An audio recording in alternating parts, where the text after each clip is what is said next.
Hello, everybody. Welcome to another episode of the Tuesday Show. My name is James Chen. Hey, I'm Ultra David over here as always in your personal apartment. Yeah. Look, this was one of the toughest weeks in FGC history, and we're going to talk about it. There's not a lot of other news to discuss, so mostly we are going to be talking about, a bunch of terrible stuff. I just want to let everybody know that up front. That's basically going to be the theme of today's show, Right. as you can see in the topics up here as well. Yeah, I mean, okay, people are saying yeah, go you on. need to be upped in volume a little bit. Let me do that. Let me up your volume a bit. Try talking now, see how it sounds. Yeah. Let me guys know if you guys can hear David a little bit better now. But Okay. yeah, obviously, this week is, oh boy, yeah. I mean, things have been kind of going nuts here, and before we even get started on all of this, one of the things that I do want to make sure that people understand as well is that, I don't speak for David necessarily, but I'm just saying this on behalf of us. Look, we're both just guys trying to make the FGC a better place. We don't have all the answers. We're not any sort of authority, so a lot of the things that we talk about today are going to be suggestions, theories, all this stuff. And I wish I could snap my fingers and just all of a sudden make everything better, but neither of us have that power.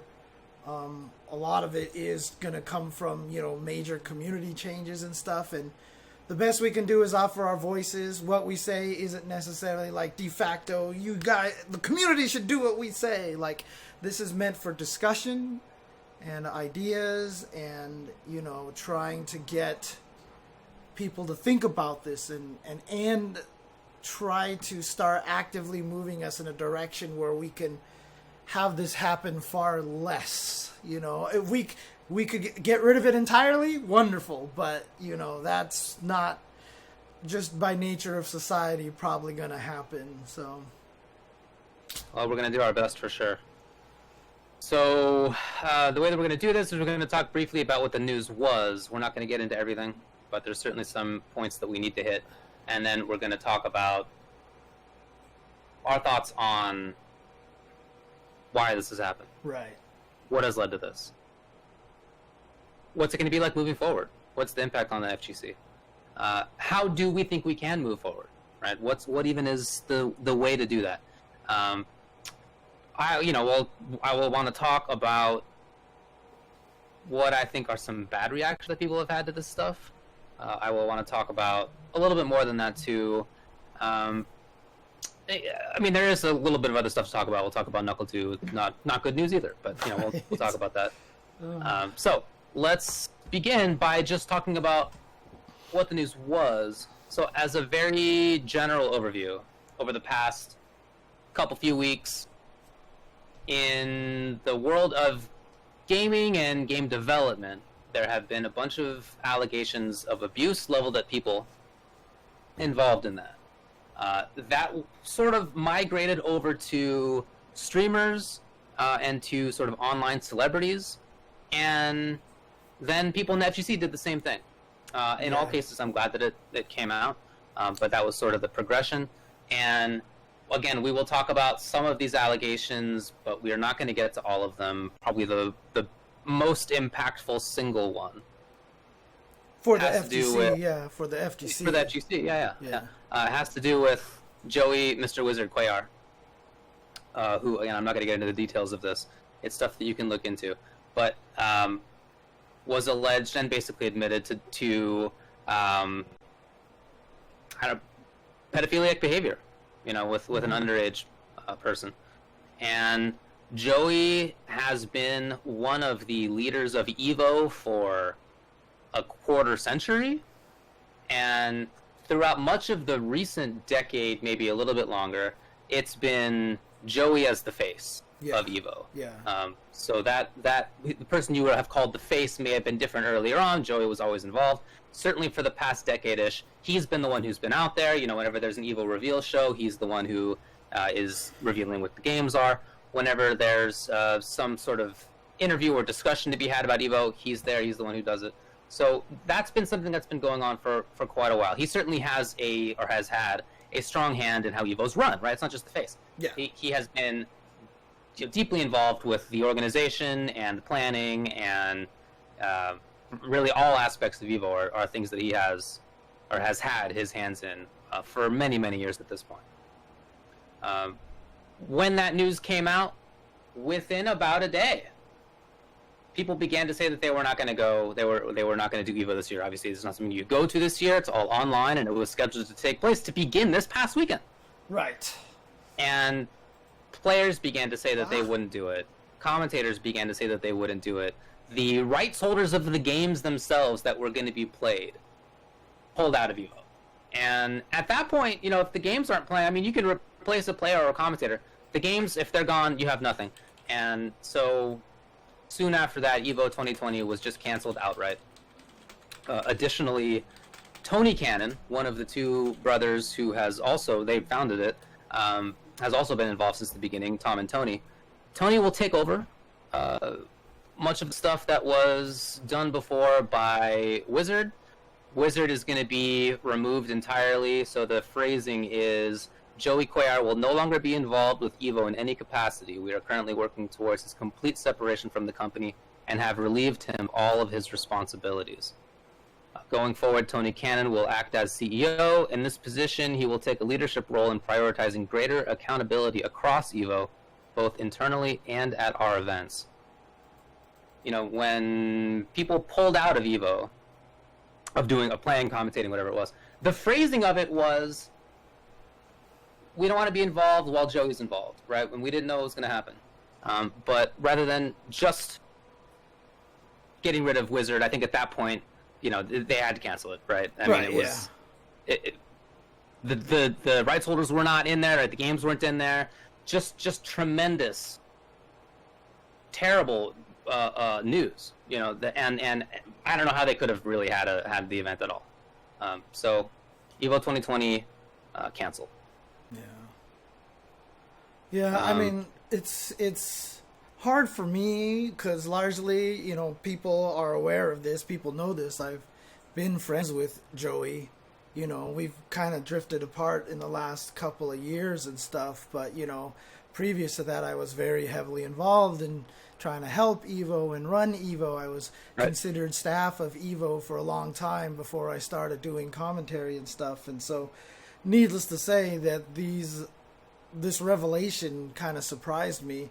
I said it on Twitter. I had no idea about any of this happening. I know a lot of people, have called me out, like saying that I'm lying about that, but I can be 100% honest with you that, I never got any word of this kind of behavior from Joey. He never tried to do anything weird to me or anything like that. That's not saying that I don't believe that this is happening. This happens, right? You find out people that you didn't know were capable of things are actually capable of really awful things. And so, that's why as soon as I found out, it changes your perception on someone. And, I did say that I was going to pull out of EVO. I wasn't going to do commentary for it because it's, the right thing to do, and so it's a tough one. It's a tough one. I've talked with some of the other guys too, and, a lot of them are pretty shocked about the whole entire thing too. I know right now there's just kind of like this witch hunt going around where and I'm speaking, this is just on behalf of, a minor topic here, but I know a lot of people are trying to go after a lot of the EVO staff saying, oh, they knew, but like, honestly, it was pretty big news to to pretty much all of us, as far as I know, unless other people are not telling the truth to me. But for the most part, everybody's been shocked by this. So yeah, I guess Watson knew, and what I've read in the last few days was that he had talked about it on stream before, although without specifically naming people. Right. Well, naming Wiz, but not naming the people involved otherwise. Honestly, I hadn't heard about that stuff. I didn't know either. I mean, I thought of Joey as somebody who had a short temper. If I were to have a criticism of him, it would be that. Yeah, I mean, I remember him in IRC back in the day, saying all sorts of off-color stuff, but all of us did. All of us were little jerks, and I didn't. God, I would never have thought that it would have been like this. Anyway, I would like to talk about the sort of bad faith stuff later on. That's true. Certainly, whatever, right? That's the news. The action came quickly, and I'm glad for it that the cannons moved in swiftly. I don't know what exactly it's going to mean to say that Wiz is... we are currently working towards his complete separation from the company and have relieved him of all his responsibilities. I don't know what that means exactly. I would hope, I guess, that it means that they're going to buy out his share. I don't know exactly how Evo is organized, you know what I mean? But what I assume it is it's just like a private company, and in that case, if they want to buy his share, it's up to him how much he wants to sell it for. He has pretty wide berth when it comes to that stuff, unless they can find like some specific, obligation or duty that he failed in as whatever his role was. And I don't know enough about it to say that. So whatever, they're going to be working towards it. I'm glad that news came out fast. That's definitely important, that they're actually changing stuff. But that was not the end of the week, right? There have been so many allegations of just the worst things, of pedophilia and rape and sexual assault and grooming and racist behavior and just the whole litany of bad actions that people can take. And the number is so great now that I've stopped counting. I mean, it's in the dozens, literally, of people who have done these things. A gigantic number of people, it turns out. We are not a large scene, okay? It feels much larger than it once was, but we're not large. And way too many people were involved in this stuff. And it's every sub-community and it's every game, right? I don't know if there's a sub-community or sub-genre of folks who haven't had somebody like this, haven't had some news come out. Certainly all of the game communities that I personally follow, it has happened. So it's been everywhere. The Wizard stuff goes back 20 years. So some of this is very old. Some of it's very recent. Not even just 20 years, right? Because Filipino Man had that tweet that came out recently that showed, I mean, if they could be verified as true, that it was happening even as recently as 2017. So exactly, dude. This stuff is still happening. In the specific Joey case, yeah, even more recently, of course. Yeah. But what I mean to say that as an overall. Oh, gotcha. Yeah. It is. Okay. It's it was happening this week, right? I mean, it's extremely now. It's in no sense like an old past thing. We're still working through this. Right. It's still very much where we are. I don't intend to get into every case. Okay, there's too many. Look, there's a Reddit. I'm not sure that I want to say the details of some of these things. I mean, honestly, the truth is I was reading one of the Twitlongers, and it was just very, very tough to get through. It was a gag reflex, honestly.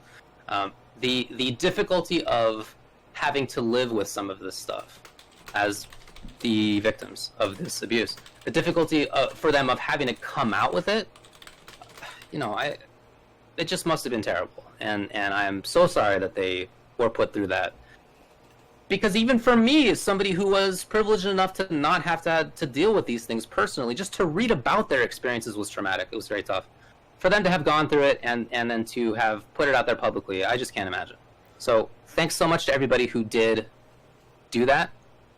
Everybody who had the courage to come forward with what did happen to them.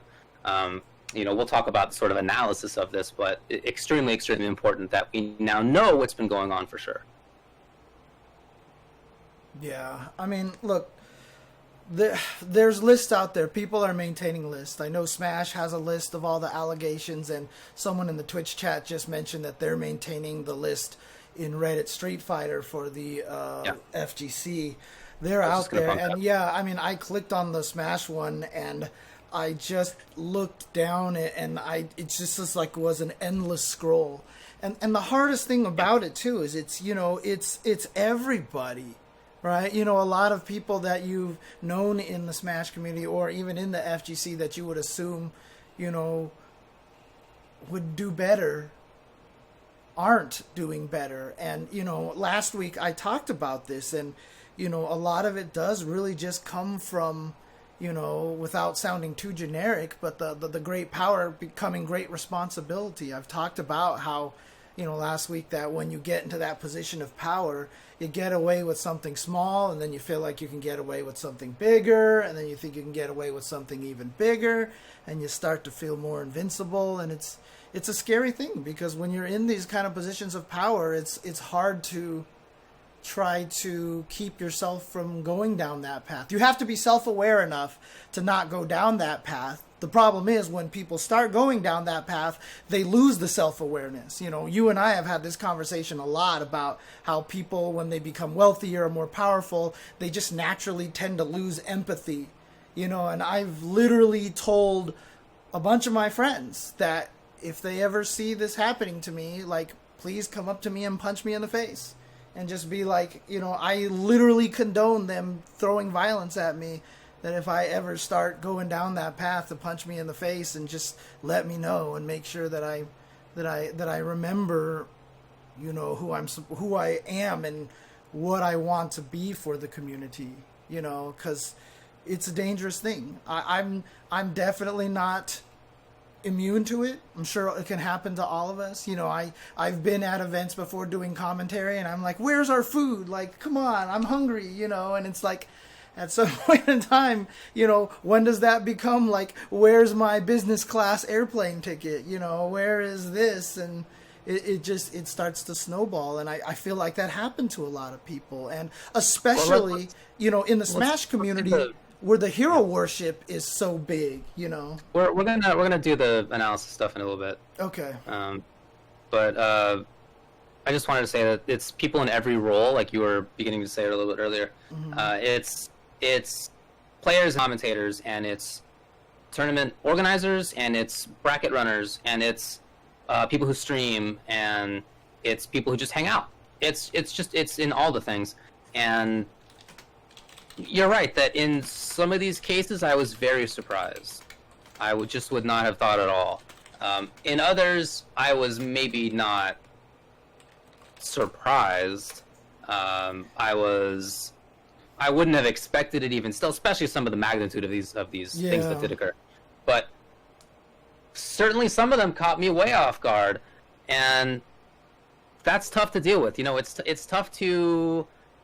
Again, this is primarily tough for the people who went through it, but as observers of these things, for us, it is also tough for us to reckon with the fact that somebody we thought was cool, a friend, at least a friendly acquaintance, if nothing else. Yeah. That they are people who are capable of this stuff and in fact have done this stuff. I mean, that's hard. I mean, there's a sense of betrayal. You know, it's certainly a sense of anger. It super sucks, and it happened to me several times this past week. I mean, over the past few weeks, it's happened several times for people who I thought were good dudes, good people. You know, they did stuff that was real bad, and it is tough. But that's the news, and we, you know, again, we're going to talk about sort of analysis of this, and even to sort of just round it out, it's not just stuff that is happening at events, right? This is not...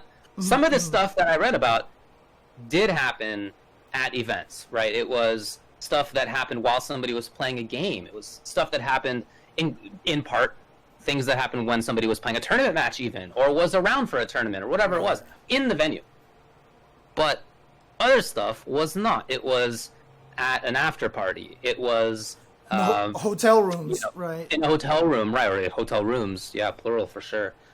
It was at somebody's house, externally. It was in Discord messages and Twitter DMs and text messages. I mean, it is an all-encompassing sort of situation. This is not something that you can narrow down to one particular location. This is just the community, culture, you know, wherever we were.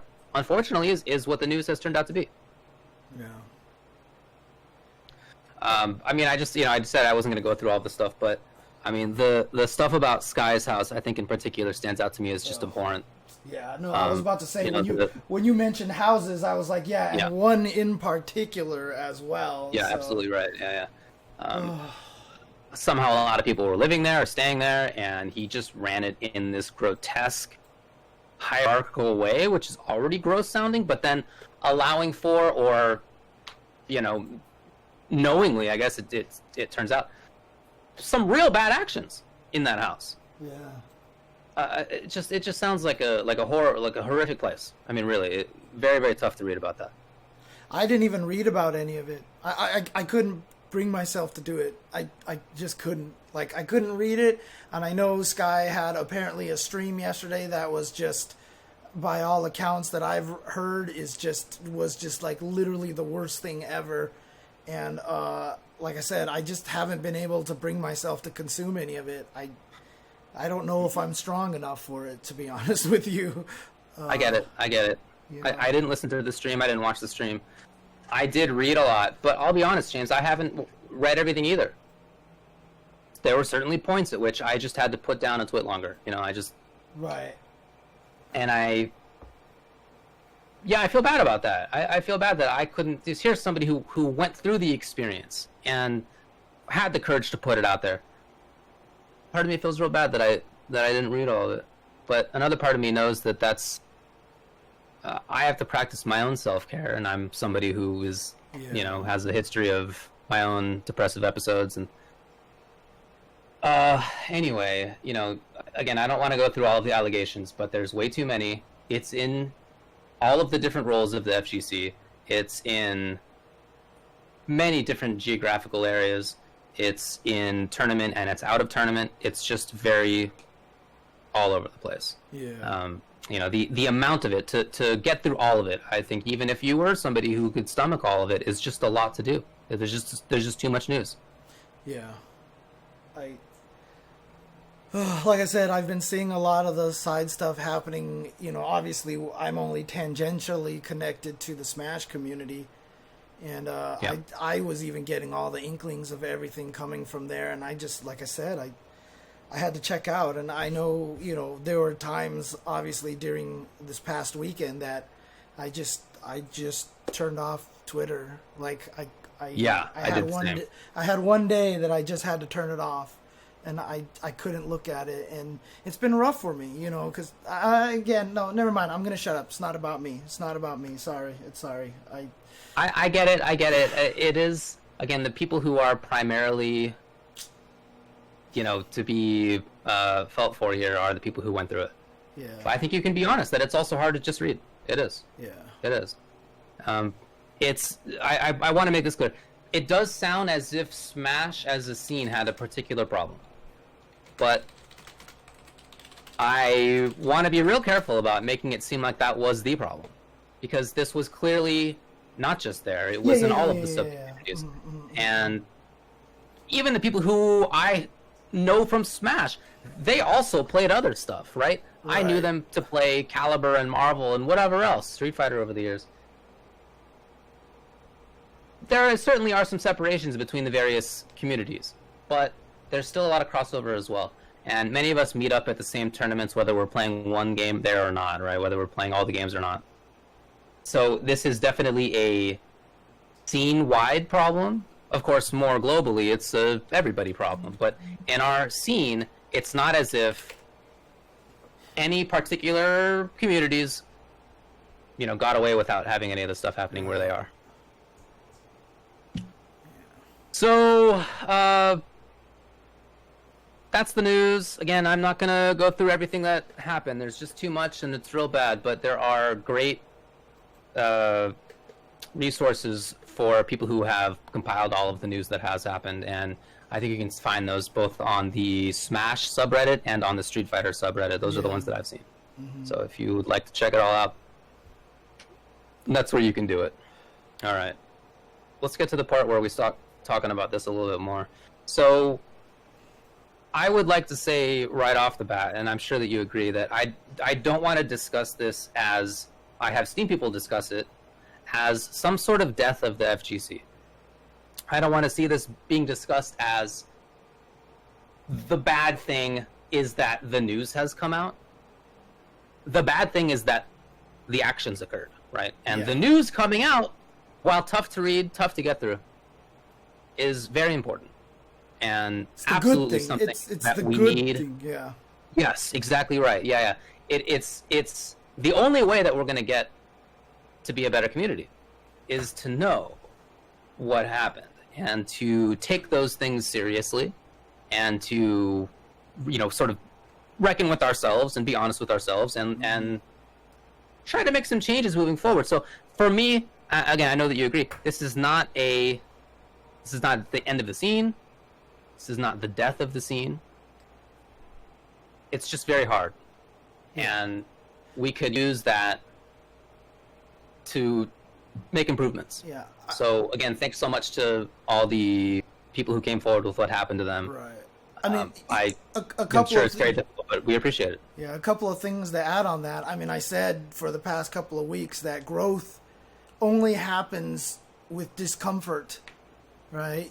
So all of this news coming out and really making us, I mean, like for me, I literally wanted to put out a tweet that was just like burn it all down. Like I like that's how I felt, and you know how I've been about the FGC. I've been, Mr. Yay, FGC is great, kind of thing, and I've reached the point where I was literally like just burn it all down. But that kind of discomfort that I feel about the whole thing is the first step in the growth to making it, a lot better. The other thing that I want to say too is don't think that this is the majority of it either, because there's still probably a lot of people out there who don't want to talk about some of the stuff that's happened to them, that they haven't gotten to that point where they're willing to come forward and talk about the things that have happened. That's definitely still a possibility that there's more stories out there that we don't know about. And I'm sure there are. We, again, because now we have learned about a lot of this and have had kind of the curtain pulled back, we can start on the process of making it better, which is not an easy task. And again, we're not going to have the solutions. You're not going to listen to our show and be like, let's do all this and everything becomes better. All we can do is just try to give our ideas of best what we can do. I think that's right. Yeah, we've clearly needed this kind of reckoning for a very long time. The fact that some of these instances go back a quarter century, they did not take place this millennium. Yeah. That's just an indication of how long this stuff has been going on. And, you mentioned that this isn't everything that has happened, right? Certainly some stuff has not come out yet. I think it's just impossible to say how much there was, because throughout all of these past many years, and we both know people who have left the scene. Many people who have left the scene over the years. And in retrospect, while I don't know anything in particular, I have to guess that some of those people they were faced with situations like these, and it was either stick around in the FGC, continue to try to play games and hang out, and put up with this stuff, or leave. And so those people have left, and I don't blame them at all, and I'm not sure that we'll ever hear all the things that occurred because they're not involved anymore. Right. That stuff has been happening for a very long time. In many of these twitlongers that have been out there, people have said, I'm not really involved in the scene anymore because of these things that happened to me some years ago. And I've left the scene because of this stuff. One thing I do want to add just real quick is that obviously right now the situation is a lot of sexual abuse that people have been thinking about. But, in conjunction with the previous couple of episodes, there's also racial abuse. There's all sorts of, different kinds of abuse that can cause people to leave these community. And, we're trying to fight all of it. This week, of course, we're focusing on the sexual abuse, but that doesn't make it so that we're ignoring all the other abuse that's happening as well. This is certainly something that is a problem in larger society. I don't mean to phrase this as if it's an FGC problem in particular, but we, as we have discussed when it came to the last few episodes as well, we don't have that much control when it comes to how things go nationally, right? Only a little, we just have one vote. But in the FGC, which is so much smaller and so much there's much less space between people, right? And we have a little bit more control here, right? Individually, we can make a change in our community. That's much harder to make on a global level. So we all bear some responsibility for doing this stuff, for making the changes that we need to make. Let's talk about the impact on the FGC, right? Sure. Before we get to sort of why do we think this is happening, what do we want to do moving forward? What's the impact of this stuff? How does this affect how we're seen by people in other groups? How does this affect people who are in the FGC, more importantly, moving forward? What do you think? I mean, the worst thing that can happen right now is that it doesn't affect the FGC. That is the absolute worst thing that can happen right now.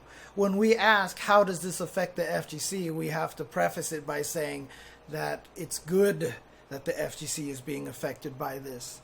How does this affect the FGC? Well, I mean, the first part, I think both of us have been, pretty vocal about one facet that I'm sure both of us are going to change our minds now on pretty heavily, which is, do we need a governing body in the fighting game community? And, originally I have always said no. One of my favorite things about the fighting game community is that it doesn't have a governing body, so it doesn't have the potential biases towards one community or another.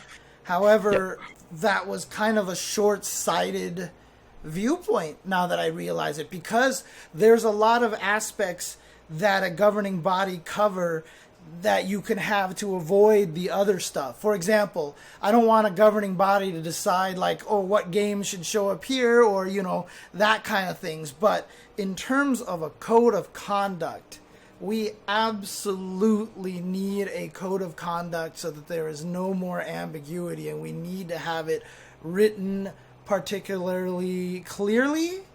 I mean, we have lawyers in the FGC, I'm sure, who can look at these documents and make sure that, the wording isn't vague and such, but this has to happen. The tough part about it is, before all this stuff happened with EVO, would Wizard have been on that panel? Probably. Right. And how do we reconcile that? How does that all work out? And that's not even an end-all, be-all solution, but regardless, still having it there, having a code of conduct there, I think is important to establish.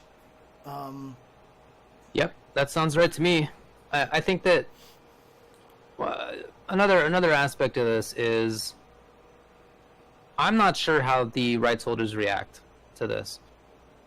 We're playing games. This is something I've talked about many times as well. Rights holders can at any time shut down what we do. If they'd like to, they could stop us from streaming. They could stop us from playing games in tournament. We're kind of existing at their whim. What's their take? All we really know is that some rights holders pulled out of EVO.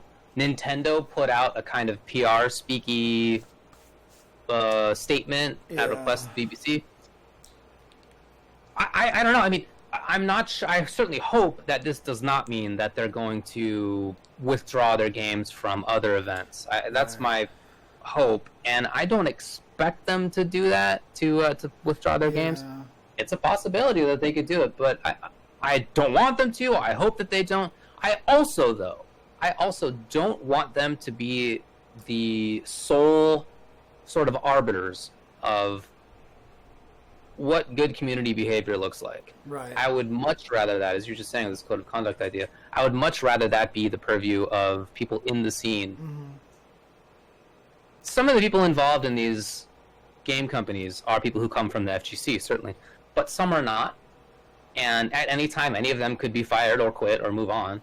And so, to me, there's not much certainty that if one of these companies wants to be, sort of make their own decisions with respect to who gets banned, who gets not, or whatever it is, I don't want to rely on them. I think that that's unreliable. Right. For the same reason that I think that relying too much on any sort of outside body is just not a good idea, regardless of what the topic is for the FGC. But I think that's one thing that I think I'd really not want. I really don't want to just rely on them. Now, they have been doing some of the work, right? The Capcom Pro Tour has banned people, as an example. Yeah. So, like, that, if they're part of the solution, I think that might be okay. I absolutely do not want them to be the solution. I want this to be I mean, something that the community does. Maybe they put some input into it, but in general, I want the scene to be in control. I mean, if it's at all possible, and if we can keep some of the FGC presence in the, Capcom esports division and stuff, hopefully they are just a part of the, code of conduct committee, and they refer to the code of conduct of the FGC to and go along with them. Hopefully that they have enough of the awareness to do that. Now, would a company like Nintendo do that? Probably not. But still, I'm hoping that for the most part that the FGC still, the community still holds a lot of the control. But again, like I said earlier, that's even kind of a weird situation. Obviously, there are people out there that I feel like that, regardless of everything that happened, that there are people out there that I still think, have the absolute best interest of the community in their heart, and I would trust them. I don't want to name any of them and put too much pressure on them, but I think most people kind of know one of the people that I'm talking about, because anyways, but I want to make sure that people understand that there is a lot of people out there doing good. And you know what? Screw it. I'll mention his name anyway, because I'm just about to mention Combo Breaker anyway. But obviously Rick Thayer, it has just been a beacon in our community, in my opinion. And, when I go to see Combo Breaker, he's been very outspoken about making the tournament a safe place. He's been very outspoken about trying to improve the community, and that's the whole point of Combo Breaker's community. And you see it. You see it at his event when you are there. I can tell you right now, the race, like people say that there's no women in the FGC. Go to Combo Breaker.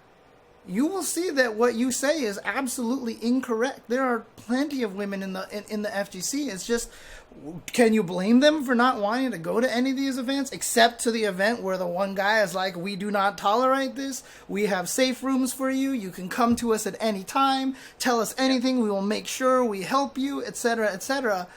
And you see it there, right? And so, it's possible. We can do this. And this segment for me is now just me trying to praise Rick, but I'm just going to stop here at this point. So, well, here's what I'd say about Rick. So I agree that he's done a great job and is an important person. I also, without airing too much of his laundry out there, I know that it takes a tremendous toll to be the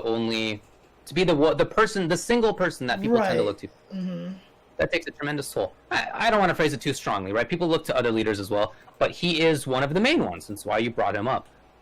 That is difficult for any one person. Yeah. And even though he has a great support network, it's difficult for his whole support network. Yeah. I mean... So this is not something that can be on one person, and it's not something that can be on one tournament. This is something that we need to reckon with as a scene and make other changes going forward. It can't be something that is just at one event. This needs to be something that we make a big change everywhere. Right. I mean, that was the reason why I didn't want to just specifically name him, because I don't want to put that pressure on him. And in fact, I even tweeted out recently, and we've seen, we'll get into with the NuckleDu situation, but he just had a new addition to his family as well, and priorities change in your life when stuff like that happens, and I don't want to put that kind of pressure on him. I just don't. So talking about Combo Breaker, let's talk about Evo, maybe. Yeah. What's the future for Evo? Interestingly enough, from a community standpoint, I think Evo can come back. If Evo can change itself, rebrand itself, and I don't mean rebranding itself in terms of like, hey, let's change the name from Evo. Because if you change the name from Evo, I actually think that would be more suspect. Like, it would be kind of like really? Like, you're trying that? Like, I think it makes it seem less genuine, right? It seems like you're going from active gamers to whatever else existed, you know, kind of thing. Like, if you keep it as Evo and then you change what the tournament is about, like you try to maybe move it away from the glitz and the glamour a little bit, try to bring it back to a little bit more of the grassroots kind of stuff, and really start trying their best to cater to the players a lot more and cater to the audience. Because the interesting thing about Evo is they have that audience divide. There's the players and the spectators. And right now, the tournament really is actually a lot better for the spectators than it is for the players. You know, the players tend to have a less enjoyable experience, like no headsets. They complain about that. The no practice stations, no 24-hour venue kind of thing. Like, if they actively, like, if making the tournament being a safer place and literally saying, look, we're going to do everything we can to make sure that this event is better. No more of these Red Bull after parties. We're going to do all this stuff, and it's, you know, we're trying to cater to the players as the main gist of their rebranding of sorts. I think it can come back, and I hope it does. Of course, obviously, a lot of people know that I have a lot of, you know, nostalgia and a lot of emotional ties with the tournament. But, Sure. You know, from a financial standpoint, I don't know. It'll be tough because you don't change the name. Like I said, you shouldn't. But if you do change the name, if you don't change the name and stuff, will companies want to back you anymore? Will Bandai Namco come and give you pot bonuses for Tekken anymore? Would, you know, Capcom want to be involved? Would anybody want to have a booth there anymore?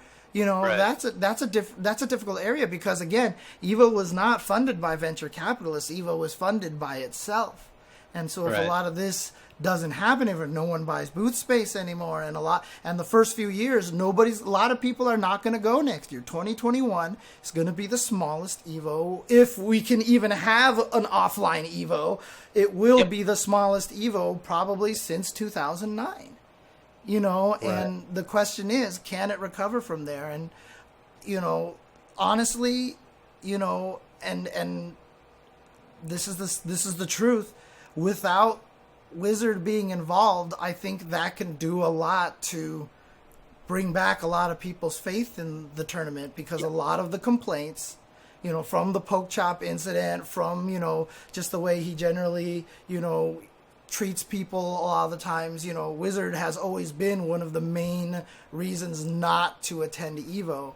And with him removed, I wonder if that actually opens up a lot of people, you know, being willing to go if they see that it has changed and has improved. Well, I know people who are saying that Right. thinking that it will be better next year for that reason, and that, well, here's the hope, right, is that Tony's taken over. Tony hasn't been as involved as Joey, right? I don't know to what degree he's been involved, but certainly Joey's been much more involved. The hope is that Tony now hears about what people didn't like about Evo in a way that maybe he hadn't before. I just don't know. Right. And maybe he will make those changes that people would like to see.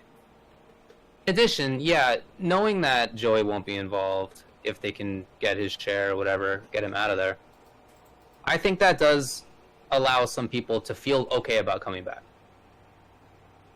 You're right that 2021 was already a big question mark. We're handling this COVID crisis awfully, terribly. And it's worse now than it was 2 months ago, right? I don't have much faith that in 2021, in a year from now, that it will be done. The only way I hope it'll be better, but done? Who knows? Yeah. So, it was a question mark already. The only I think you're right. the only way we could have an Evo next year, if this is still happening, is if it's Evo Europe and we ban all U.S. players. There it is. Yep, I can't commentate. Yep, for sure. I mean, not even a joke, right? Yeah. It was already up in the air. So I could imagine it being quite small. Maybe they don't go back to the same venue, right? Maybe they don't go back to the same, especially Sunday venue, maybe. Maybe they change where they are. I think it will be a downturn, sure. I don't think it's going to die. That's my guess. I think that it's instead going to be smaller. What I would want from it is to retain sort of the same feeling of it. There need to be some improvements, like we were talking about just a little bit ago. And I'm hopeful that Tony will help make that stuff happen. But I also want it to continue to feel like what it has become. It doesn't feel like EVO from 15 years ago. It's been its very own thing for the past, I don't know, 8-9 years at this point, right? Quite a while. I would rather see that sort of convention-y atmosphere continue so that people who are the many people who attend to play in one of the only tournaments they play in throughout the year, or just to watch, that they kind of have the same experience that they're accustomed to, again, with these improvements. Yeah. I don't want it to be a case of EVO and CEO and Combo Breaker and whatever, Winter Brawl, Texas Showdown. They should all remain different, of course. Yes, of course. And I don't want EVO to sort of mime them. I think that it should continue to be its own thing, and I think that it can be. But I absolutely agree with you that I think it'll be smaller. But again, I'm not saying like try to make it like Combo Breaker. I'm just saying they need to do more to make it. They just need to show that they're more community focused. More there to help the players have a good time and stuff. So for sure. As far as the impact in other places, right, outside of the sort of FGC itself, it's weird. My brother doesn't follow the FGC really, or esports really. Like, he'll watch EVO maybe a little bit each year, but not much. It's not a big thing for him. And he read about this, the EVO stuff, in some online publication he reads, right? Just some news, just like tech news. So there's clearly it's reaching, right? It's going all over the place. Like I said, Nintendo put a statement at request of the BBC. So I mean that kind of gives you an indication of the reach of it, and that's a bummer. But I'm not super concerned about that and how other scenes view this. As I was saying before, this is something that's not just a problem in the FGC. Of course, this is a problem everywhere. And so the fact that we are grappling with it here doesn't mean that we are unlike other sub-communities, other parts of the world. No, it means that we are like them. And gaming, streaming, wrestling, sports. I mean, I can recall just in the past month big news stories about, bad actions by people in all of these things. So this is something that we're just all grappling with, and I don't particularly think that the FGC comes off as worse than any others. And on top of that, I don't particularly think that the outside view is what's terribly important anymore. All right, man. Let's talk about one thing I do want to add to that too is that some people have said like, oh, maybe we can have something else become a replacement for EVO. Like Combo Breaker is the new EVO. So the one thing that I want to kind of cut off at the pass there is that Rick has no desire for Combo Breaker to become the next EVO. In fact, I think he's kind of actively trying to keep that from happening. And so, let's not put pressure on it. I mean, I'm sure someone like Jabali would love to try to take the opportunity to turn CEO into the new EVO, but, let's let it happen organically. If CEO continues to do big things and turns out to be an amazing tournament and keeps growing, then if that happens, it happens. If EVO can somehow make the comeback, if that happens, that happens. Let's not put the pressure on anyone else to do these kind of things right now. As the fighting game community, one of the things that that we're supposed to be good at, which I sometimes find we're pretty terrible at, is adaptation and, just figuring out how to handle things as they come. It's not always the best thing to ask for the next iteration of the game. Sometimes the current game is good enough that we can just patch it and get something better. So we'll see. Yeah, I agree with everybody else. CEO's got to get out of Daytona. Yeah, anyway. That's right. Yeah, CEO going to Daytona is already oh God. The worst part about it is every time I think about CEO, I always think about the Wyndham. In my brain, I just picture it at the Wyndham Hotel. I hear you, man. I hear you. All right, dude. Let's talk about let's get into conjecture. Jeez. Well, that's what this is going to be. Yeah. Why is this stuff happening? I don't just mean in the individual sense of like somebody's twisted or whatever. I mean, this is clearly a community-wide issue. Why is it like that? What do you got for me? We both have sort of positions on this, and they're not too dissimilar, but I think it's interesting to talk about. Yeah, but apologies, I'm going to be looking to the side a little bit. I'll move the microphone a little bit just so I don't lose volume, because I have notes and I'm knocking everything off my table like my cats do. I have notes here, so I just kind of want to look through these. I mean, a large part of the FGC's problems, honestly, is that it was founded and created by young people and continues to be dominated by young people. A lot of the people who have grown up and become more mature have left the FGC. There's very few of us that are sticking around for it. And it's a tough situation because, you know, it sucks, right? I mean, when you become older, when you get older, look, I'm just going to say this from personal experience. That whole phrase, you'll understand when you get older, just really comes true because priorities change as your life progresses. It's crazy. And so you start to see things a lot differently. The problem is the fighting game was created by young people. And in fact, a lot of the young people who have gotten old still have that problem where they're like, man, 20 years ago, we didn't care about this crap. We just took it and blah, blah, blah, blah. Basically, it was this whole scene has been generated by young people. Smash maybe even more so than the FGC, but that's not even necessarily true because Street Fighter 2 was mostly, you know, largely a lot of teenagers, you know, and preteens and stuff. And so as a result, you know, we haven't been taking the proper precautions as we get older. As we got older to realize that, you know, a lot of the attitude that we had back then was wrong. You know, that's the whole thing. It's like you think to yourself, man, we said these things back. We're not trying to remove you from using certain words on commentary or, you know, from, you know, acting certain ways. We're just trying to acknowledge that we were idiots back then and that it's shitty and we should stop doing these things because we're smarter and older now. You know, we're not trying to restrict things. We're trying to make things better for other people. But I think that the youth factor has a lot to do with that. You know, that it was created and mostly formed by a fairly young crew that probably did not have the proper education on what we should be trying to do with our community. I don't think we had enough education in our community. And that comes with the code of conduct, right? Because we don't have a universal location for everybody to go to and find this information. That's one of the big problems right now. We have a lack of education in our community. I talked about during the Best of V show, and I know a lot of people were trying to argue with me about these things, about having PSAs and having proper education and stuff like that.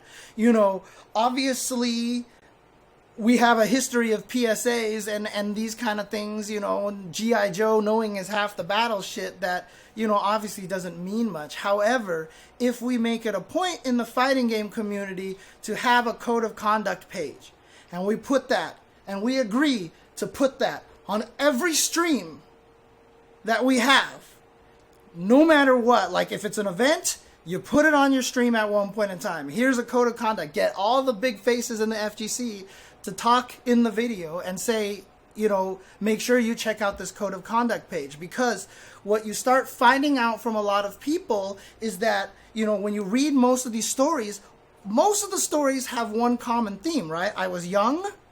I didn't know this was wrong. I heard that this person was just like that.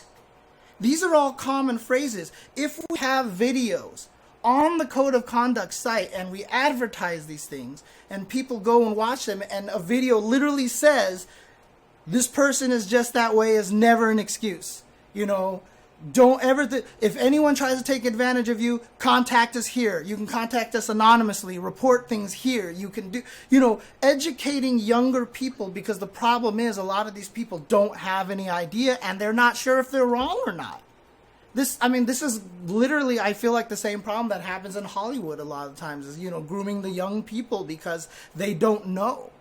They're not educated. If we have these kind of situation where there is a place for them to go and to educate them on these kind of things, and like I said, put it on every site, and literally say, if anybody ever makes you feel comfortable at an event, check our code of conduct, watch our videos, check all these things out over here, blah, blah, blah. Thanks for watching. Boom. And then keep going with the rest of the tournament. These kind of things, I think that would go a long way to helping a lot of this. I just feel like we don't have any education on this. We have no warning. There's nowhere out there that we can point anyone to that says, look, if someone's doing something like this, come talk to someone in charge. That just doesn't exist. And I feel like that's something that we need to do. That's a solution, obviously, but a solution addressing why we're kind of in this situation. And again, not enough repercussions for people who have committed problems before. It's only been recently that we've started, issuing bans and stuff like that. A lot of people talk about who cares what happens outside of the event itself.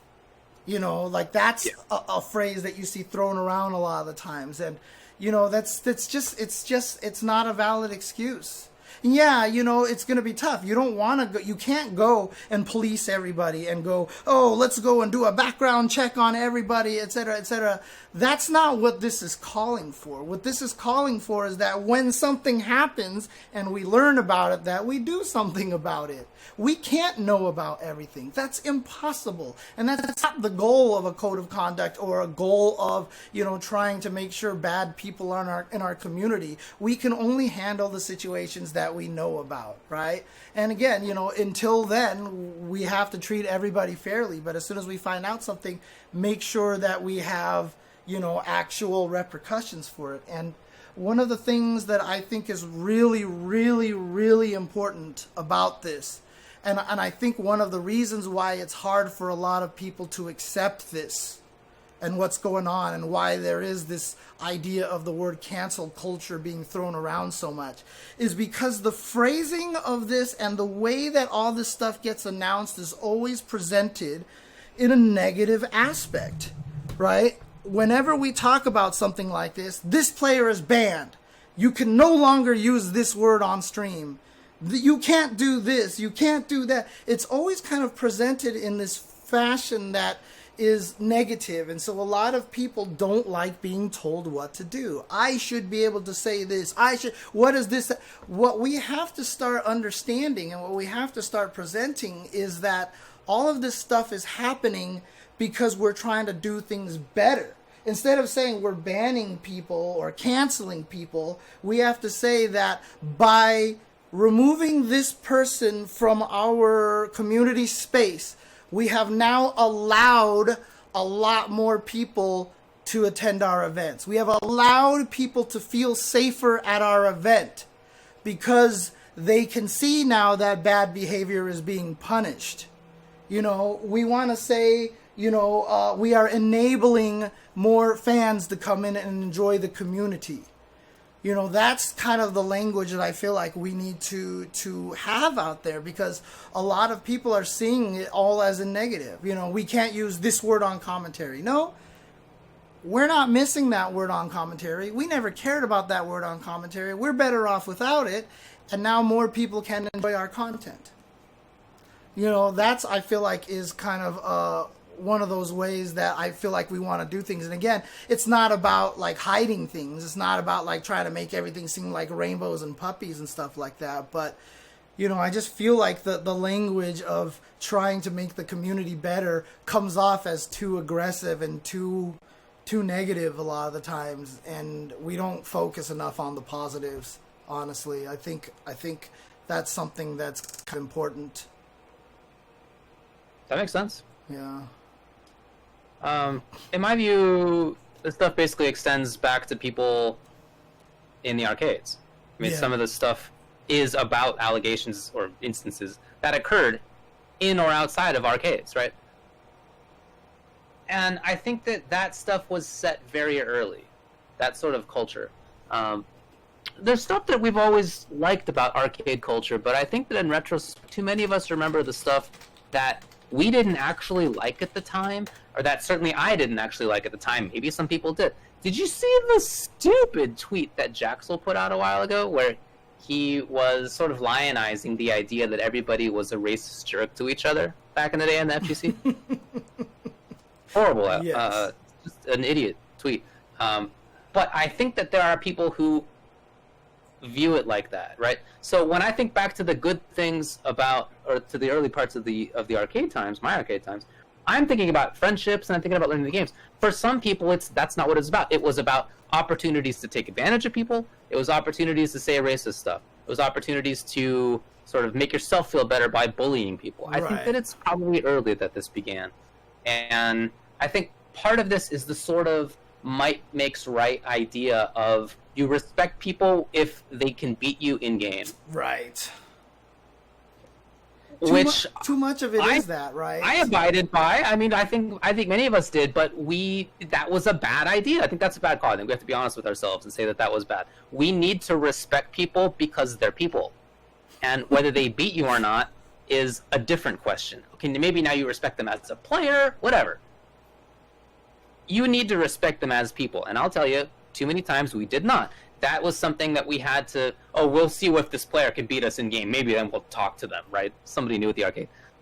That stuff started early. And so I think that that is something that has continued too much. And what that does is it makes it so that if you're somebody who doesn't, if you're not the best player in the room, you may think of yourself as lesser than other people in the room. And if those people are people who'd like to be predators, they are people who feel like they're more justified because they can beat everybody here, right? They get to sort of run the show because they're better in the video game. And I think that's happened way too often, right? In fact, just earlier today, when I was tweeting about some of these issues, somebody responded to me saying, "Who cares about what you say, right? You're just an observer, right? You're not a top player." This is the point, that it's not about whether you're a top player or not. It's about you being a person in a community that we would like to be, and you are therefore deserving of respect. And we need to respect you. We need to make sure that you view yourself with respect, and that the person who's the best video game player maybe is very happy about that, but doesn't take that as something that empowers them to perform these terrible actions. Right. And too many of these people who got busted for doing these things, too many people who did the bad actions, they were community leaders because of this. In my view, I think this is a big part of it, that they get to think that they are the heroes, that they're the people who are the sort of focus of this hero worship, and that empowers them to do really bad things much too often. I mean, just not to interrupt or anything like that. Yeah. I just wanted to add, I feel like that's actually probably the biggest, factor of the misogyny in our community. Because women are rare, you see them, and then they're not great right away. You immediately discount them, right? And it's that power play right there is one of the most annoying things about the misogyny that happens in our community. That I definitely think that happens. That happens, but I also think that it's more of a circle than that. Yeah. Where the misogyny is the reason that there aren't many women in the scene. Mm-hmm. Yeah, no, exactly. Right. It's a catch-22. It's not as if dudes in the FGC respond to women coming in by becoming misogynists. They're misogynists, and then there are women, and of course they're misogynists against those women, right? They already were, and that's stuff that obviously we need to change. I've prized this sort of decentralized aspect of the FGC. That's been something that I've really enjoyed. Not just decentralized in the sense that there's no overarching governing structure, but sort of a laissez-faire attitude, right? Let them be, do what they'd like to do. You sort of more or less let people do whatever, and you assume it's going to work out. And to the extent that there are rules, they're sort of like unwritten. There's like rules of the arcade or rules of the LAN center or whatever, right? You sort of let people do what they're going to do. And for some of us, that worked out fine. For way too many people, it worked out very badly. Mm-hmm. And I think in many cases, we should have seen that stuff. I think that have to realize that we could have done more and should have done more, and that to the extent that this is something that's come out in 2020, it didn't need to be. It could have come out, and in some cases, people tried to say things earlier. That's something that people have said in many of these footlongers. Oh, I tried to bring it out years ago, or I mentioned it, but nobody paid attention until now. And I think part of that is because we've sort of just been decentralized and had a laissez-faire attitude, and I think that is, like in larger life, when you tend to do that, it sort of, the culture sort of devolves into who feels like they're strong. And the people who feel like they're strong are people who have privilege and who can maybe win in the game, if we're talking about fighting games in particular. And so you end up, I think, even more with more bad situations being possible. You mentioned age, and I was trying to think about the things in life that you can attend in which there are adults and minors commingling without typically there being guardian oversight. Mm-hmm. And I just don't think that happens very often. And so the fact that there are allegations of pedophilia, that there was not allegations, I saw some of it, that there were pedophilic acts. We need to reckon with the idea that we have put people into bad situations too often because we all think of ourselves as being players. I regularly see people at events who could be the age of children if I had children when I was younger. I mean, that happens not infrequently now. I'm 37. I just turned 37. I could have a kid who's 18. That's not so crazy. I know friends my age who have kids who are 18. I know friends who have kids in their teens, in their early teens. And yet I will see at events people who are 14, 15, don't have a guardian with them, and that putting those people into bad situations too often is part of what allows for these kinds of things to happen. In the chat of the Best of 5 show beforehand, folks were talking about NuckleDu. We'll talk about NuckleDu later, but the reason I bring him up here is that the first time I met NuckleDu was at Civil War in, I don't know, 2013 maybe. It's 2012. It was a long time ago at this point. I don't remember exactly.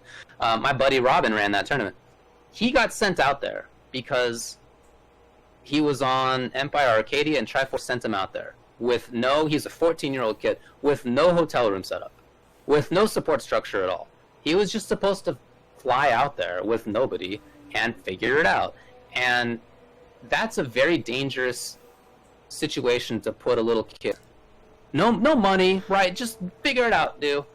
And thankfully he got to the tournament, and he didn't have a room, and I think Robin had given me a suite for some reason. Robin and I go back many years, and I was there to commentate, and so I gave Du the other bed in the suite.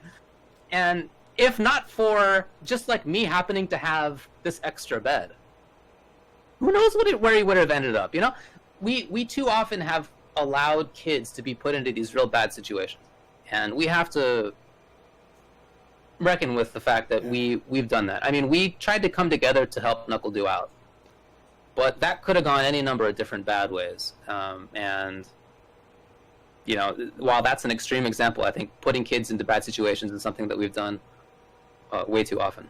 So I just sort of as an overall statement, I think that each of us has to be real serious about being introspective about having contributed to a culture that allowed this stuff to occur. Of course, these are things that happen in larger life, and so you can only control so much, but did the things that you like help contribute to this? Did the things that you did was that a contributing factor as well? I don't mean did you specifically know about something that occurred. I mean, was some aspect of the scene that you thought was cool, actually maybe it was part of why so frequently there were instances of adults taking advantage of minors. I mean, we need to think about this stuff.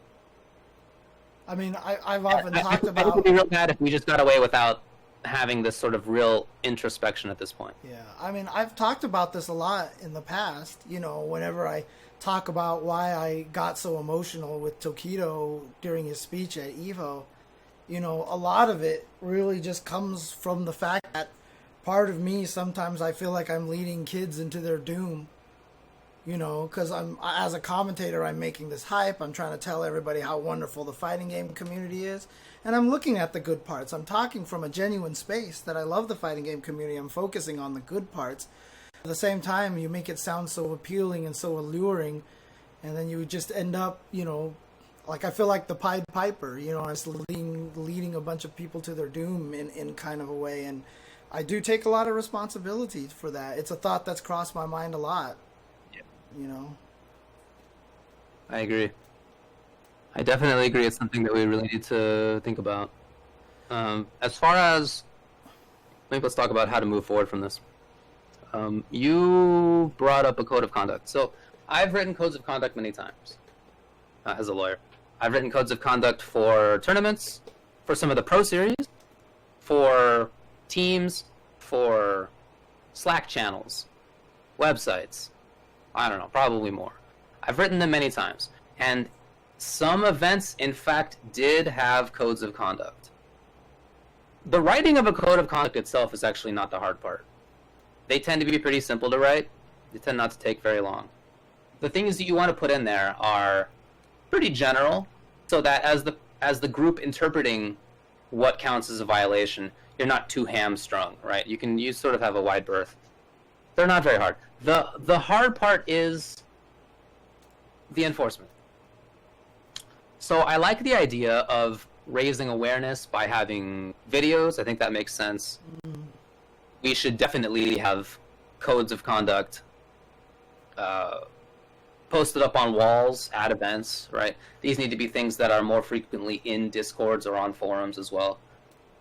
But the raising awareness of them is nice. I mean, for sure, that's an important part of this. The enforcement's the hard part. Yeah. So you have to figure out a pipeline. You have to figure out how you take reports. How do you get people to feel comfortable reporting, even in the first place? How do you then take those reports? How do you investigate? How do you adjudicate? How do you then actually make some kind of enforcement activity stick? Whether it's a ban or whatever it may be. That process is the difficult process. And that will require a lot of work. I absolutely want it to happen, but it requires and will require a lot of work because it's going to be, I mean, look, we are decentralized, right? And without wanting there to be like a strong central governing body of the FGC, there does, I think, need to be some kind of central code of conduct committee that is, you know, empowered to make these decisions. That will require a lot of stuff. It will require horse trading because some tournaments won't want certain rules to be there. They won't want certain things to be against the code of conduct, or they will want other things.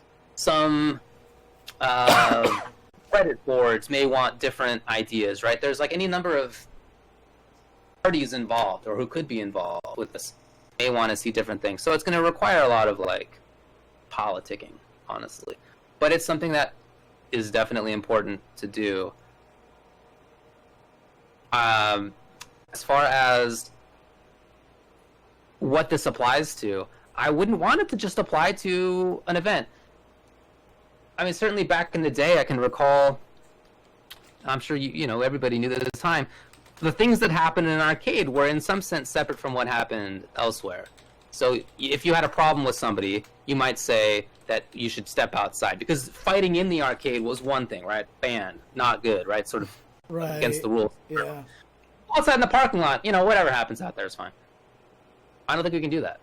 This needs to be something that is going to apply to actions that occur in a venue, in the hotel room, on Twitter, in a Discord. I think that we need to be more holistic about it because many of the things that people have talked about were not just acts of physical abuse that took place in a tournament venue. They instead very frequently took place outside of that. They very frequently were not just physical acts of abuse. They were, you know, sliding into somebody's DMs and being real sexist about it, right? Or saying things that were harassment. There's much more that has happened that would not be covered if it were to just to be about a tournament itself just banning people from that tournament. It needs to be broader than that.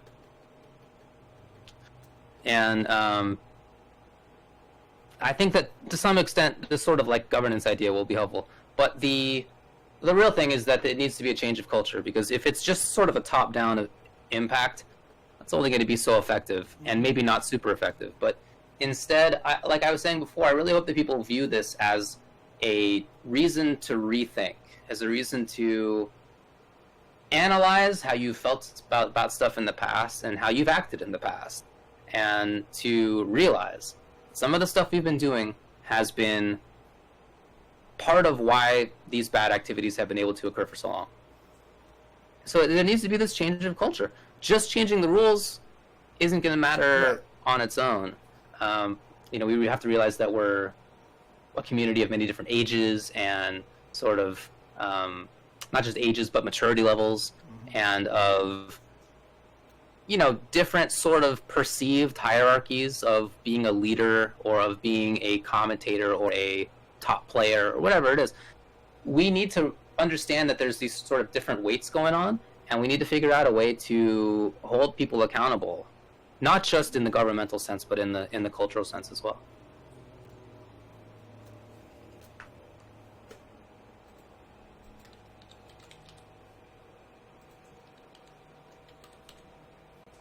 What do you think? Sorry, I'm trying to respond to some people in the chat here.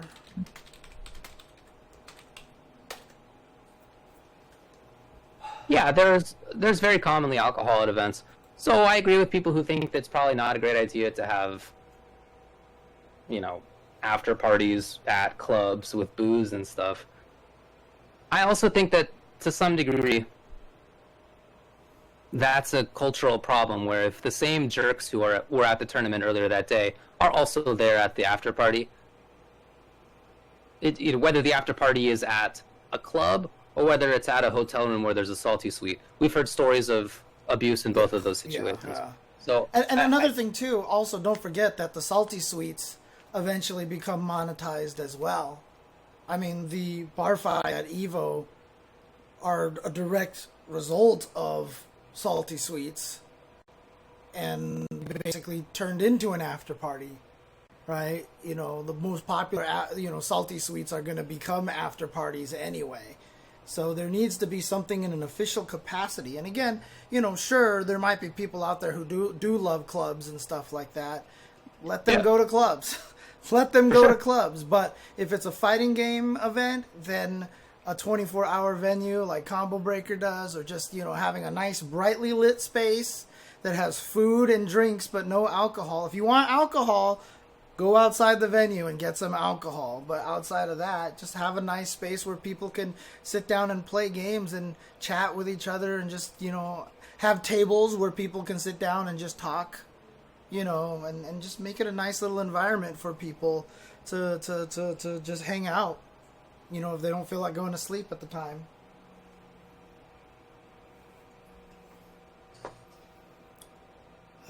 Yep.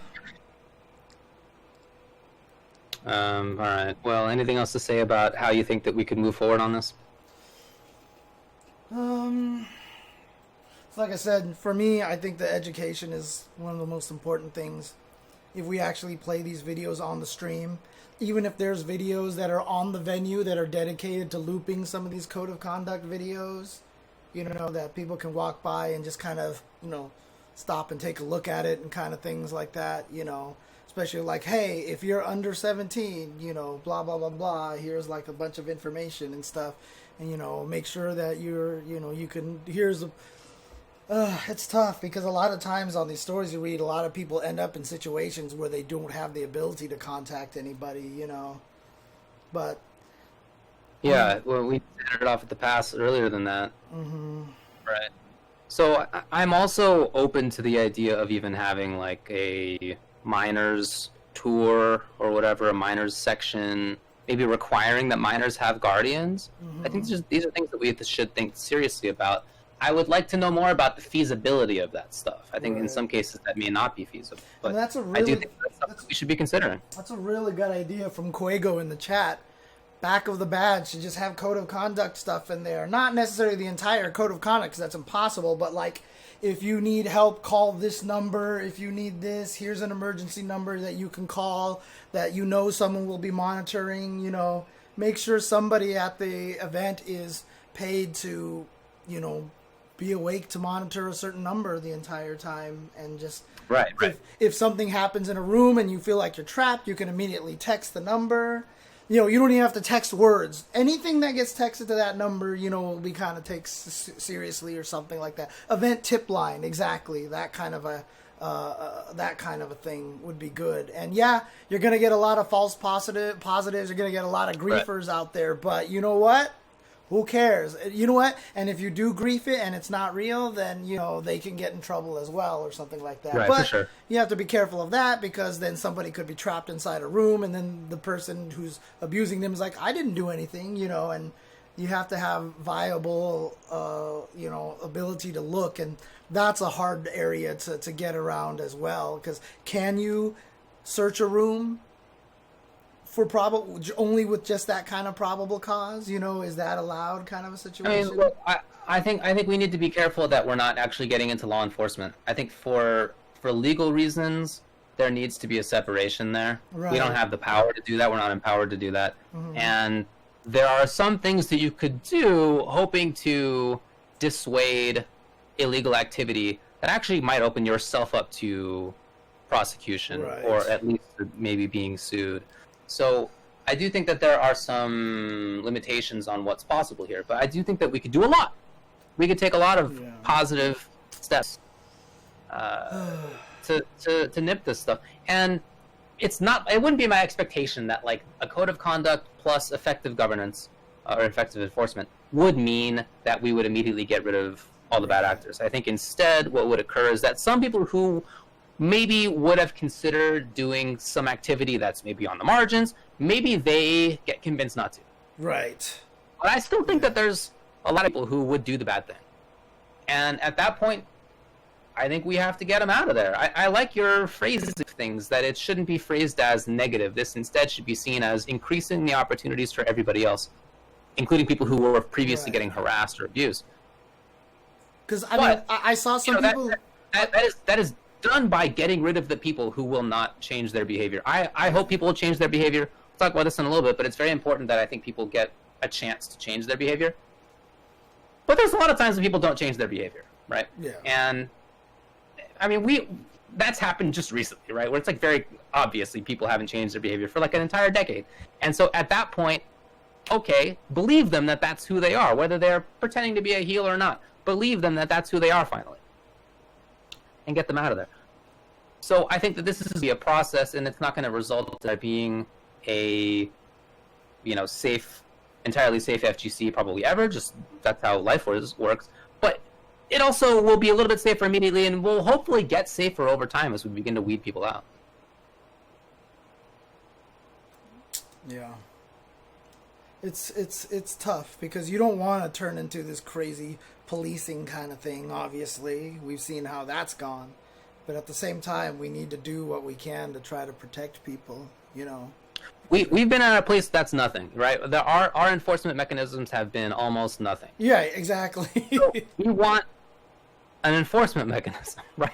It's not as if we have one and we want to get real stringent about it. We want to have the beginnings of one.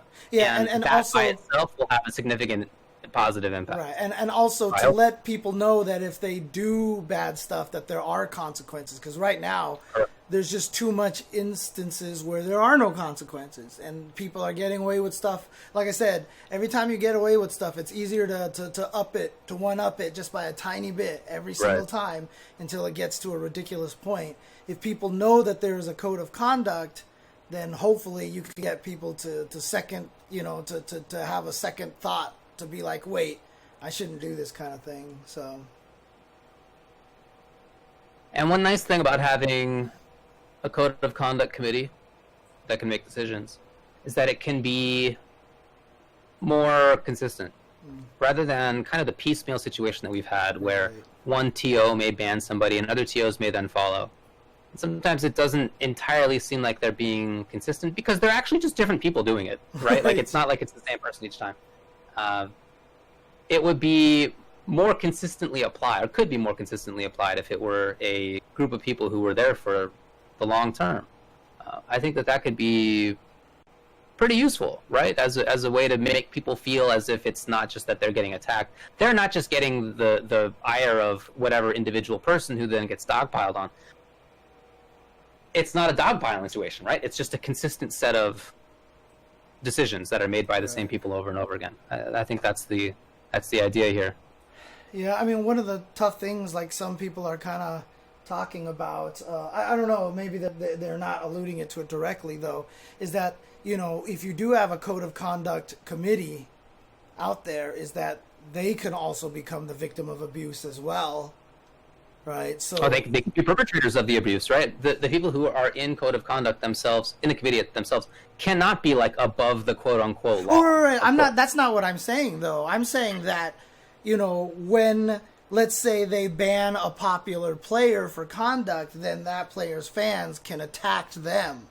They could, like, then all of a sudden the code of conduct guys get abused, because that's happened in the Smash community as well. Like some of the, it's been happening a lot lately, actually, in the Smash community. Yeah. There's been intentional sort of working together of people who were banned for actions that they took against each other, right, to try to cast doubt on the Smash code of conduct committee, so that they can get back into things. Yeah, no, we should not expect this to be something that's easy. So, all right, let's sort of talk about the. I don't know. I'm not sure how to describe this exactly, but I feel like there's been a lot of bad faith and disingenuous behavior out there, and I think this is a perfect intro to it. So, the people who have been running the Smash code of conduct, SSB code of conduct, they've gotten so much crap. One of the people who works on it just had to post up that she was just gonna like stay away from social media for 10 days, or she's just taking a break. She just can't handle it anymore. These are not things that you do to gain clout. These are not things that you do to get attention. That is to say, working on a code of conduct committee or coming out with stories of abuse that you suffered. That's not the point. That never actually works. Instead, those are costly. They cost social capital. You're not building it. You're spending the social capital that you have. And this is part of why people feel like they can't come out with what happened to them sometimes, because they feel like they don't have enough social capital to make it work. It is pretty frustrating to be trying to help and to get a big backlash about it. And I imagine it's got to be way worse to be somebody who's come out with an actual story of abuse that they suffered and to get crapped on because of it, as has happened. Just even in this past week, right? It's consistently happening even still. I don't know how you get rid of that. I think that's also like a big cultural problem. And sort of the idea of trolling people as a way to gain power is so successful that that's what our current president does, right? I mean, it's literally a politically successful idea. It's hard to get around, but it's also really important that we not give into that stuff and that we continue to fight to try to have a better scene. I know that's not easy. And I mean, I know that people have attacked you. Certainly it's happened to me. I'm sure that's been the case for almost all of us. We are not gaining like clout, right? Instead, it's a grind. It's a grind of opening up Twitter and seeing an attack. It's a grind of having to sort of make a compromise with somebody to try to get a code of conduct going, right? There's a lot of work that needs to be done, and it's not easy, and it's not something that gets you followers, right? It's not building you anything. You are spending your own capital doing so. We need to do it, but that's the reality of the situation. Yeah, I mean, I've been reading a little bit in the chat, and they're saying that a lot of the people on the Smash Code of Conduct Committee are anonymous. That's a weird, like, I don't know if that's good or bad. You know, obviously anonymity is good to prevent the harassment, but anonymity also is bad because then, you know, you want to know who's the people who are enforcing these kind of things. You know, you can't you don't want to be in a position where they can kind of hide behind that anonymity. It's a weird situation. I'm not sure. I think they won't be able to hide behind that, but it's certainly what we have now is a worse situation in the larger FGC, where it's just up to like one TO, like Rick will ban somebody, or like Walter will ban somebody, or Biggie or whatever. Like one of them will ban somebody, and the others are like, oh yeah, well okay, also us, and you're just sort of hoping that somebody will handle the thing. Right. And thankfully, they're good leaders and they've stepped up to the occasion. But that's not something to ask of them, because, like I was saying before, that does, that's a very hard situation to deal with as the person actually doing the banning in those instances, because it's on you as a person, as an individual, rather than on a committee. And a lot of the times too, it feels like it's almost like one event bans somebody and then everybody else feels kind of pressured. Like if it was a committee and they just ban them from all of them at once, it's just a lot more comfortable, Yeah, I definitely agree with that. Yeah.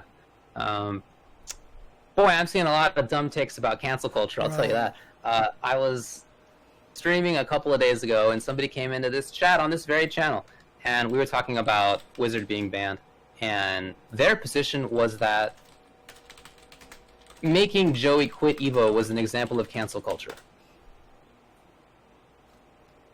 This is a case of actual pedophilia. Do you understand? This is a serious case. This is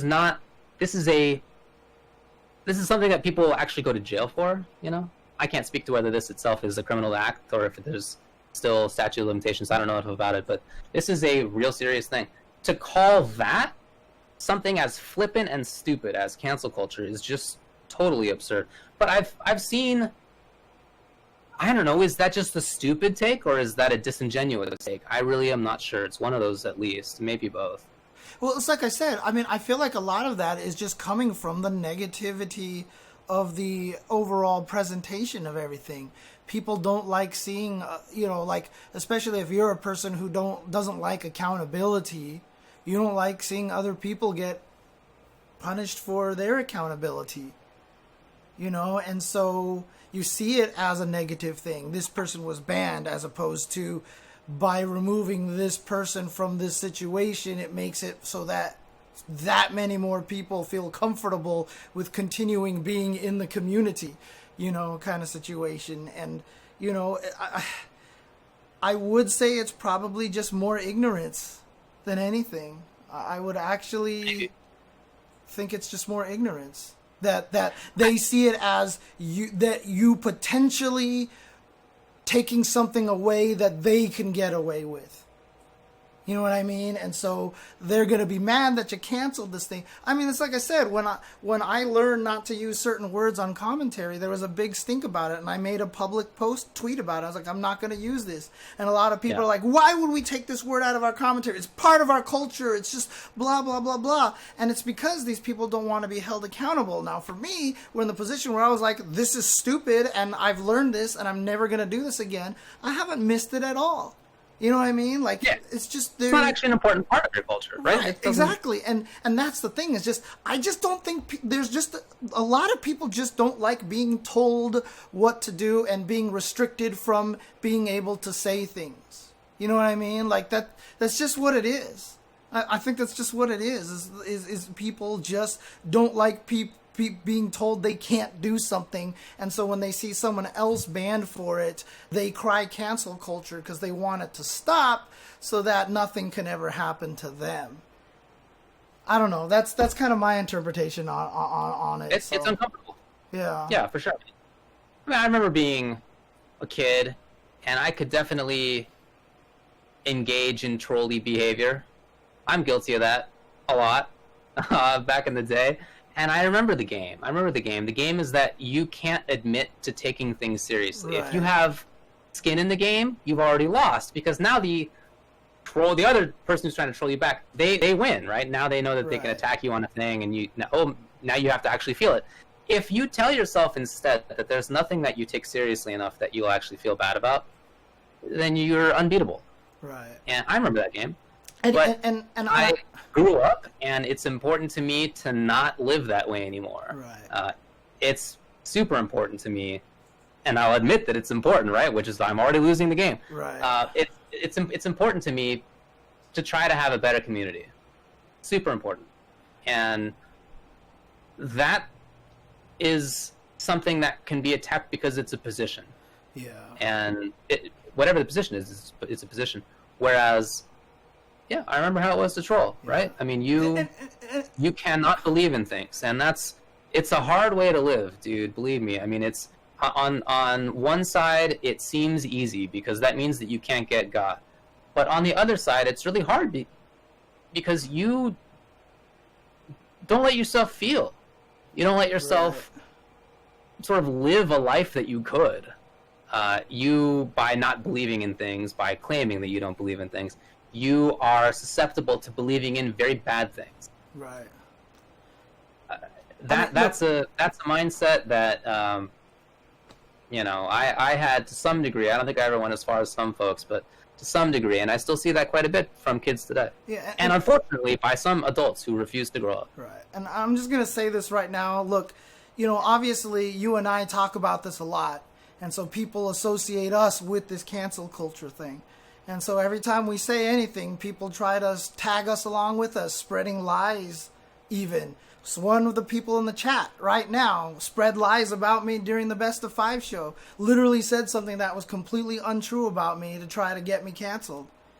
And like that shit is just, it's ridiculous. It's stupid. I don't understand that. Like, what is the point of that?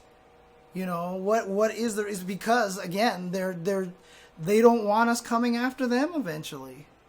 Yeah, I mean, they're trying to get a rise out of you because they know that you believe in things, and mission accomplished, and they don't want to have to change. Yeah. No, he literally said something that was 100% untrue. You can ask anyone from the old days of the FGC, and what he said about me is 100% true. He said I was on IRC all the time, and I never was on IRC. Nobody has ever seen me on IRC on the FGC stuff, ever. So what is the damn point of that anyway? Seriously. Like, what is the point of that, spreading that kind of lie to try to take us down anyway? Seriously. Well, I mean, I think I get the point. I recognize it, and I'm trying to work against it. I get it, but I hope that it loses. That's for sure. Yeah. So, some of this, it's just hard seeing friends go through it as well. Not just when I have to deal with it, but I hate seeing it happen to you. I hate seeing it happen to other people. But I want to have a change in the community, right? I want there to be more people in the community. I want more people to be safe and have a good time. I want, as is the classic line, to just play video games and just smash buttons. And that's not how it is right now, and it hasn't been ever. The only way it's going to get to be that way is if we actually change the FGC's culture enough so that it can be that way, right? So that you can actually be in the scene and not be harassed, not be abused. That's going to take a lot of work. We're not there right now.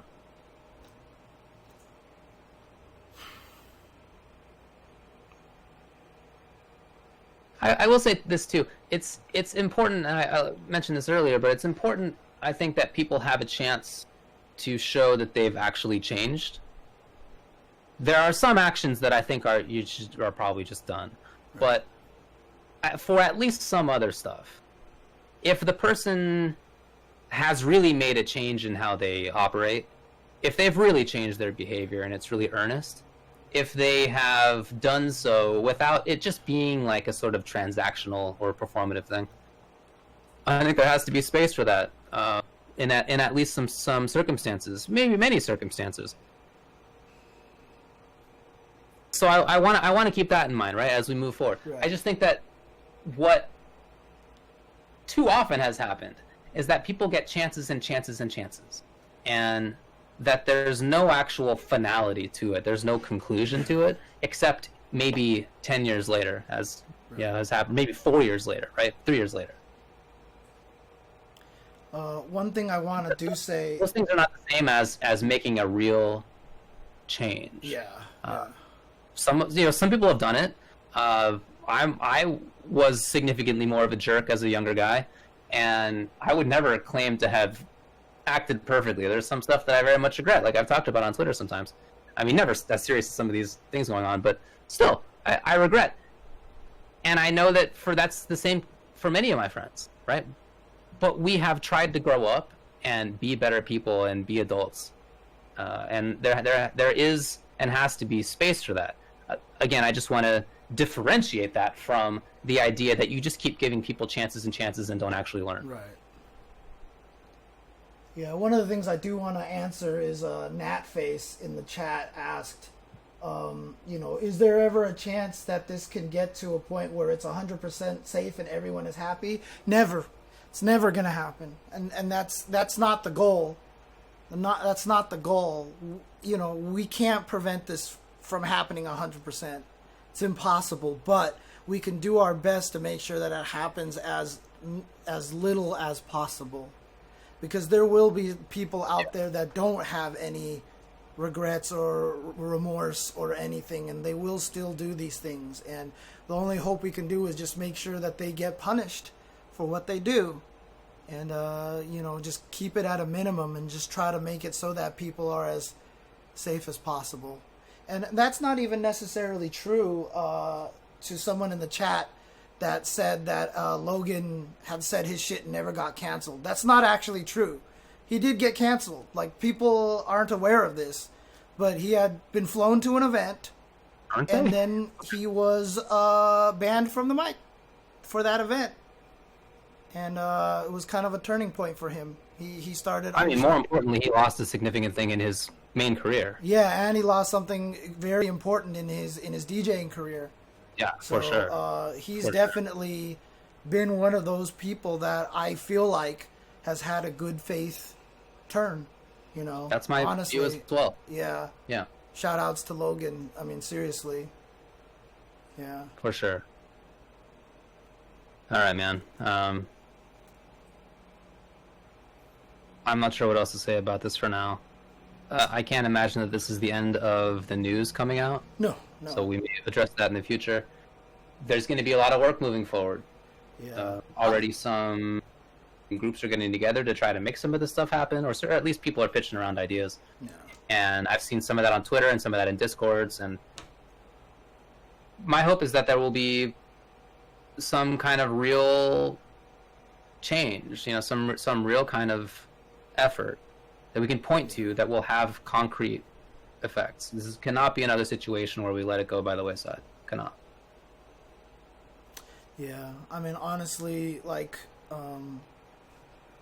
it sucks to say it this way because it sounds like it should be such an obvious thing, but can we all try to be better to each other?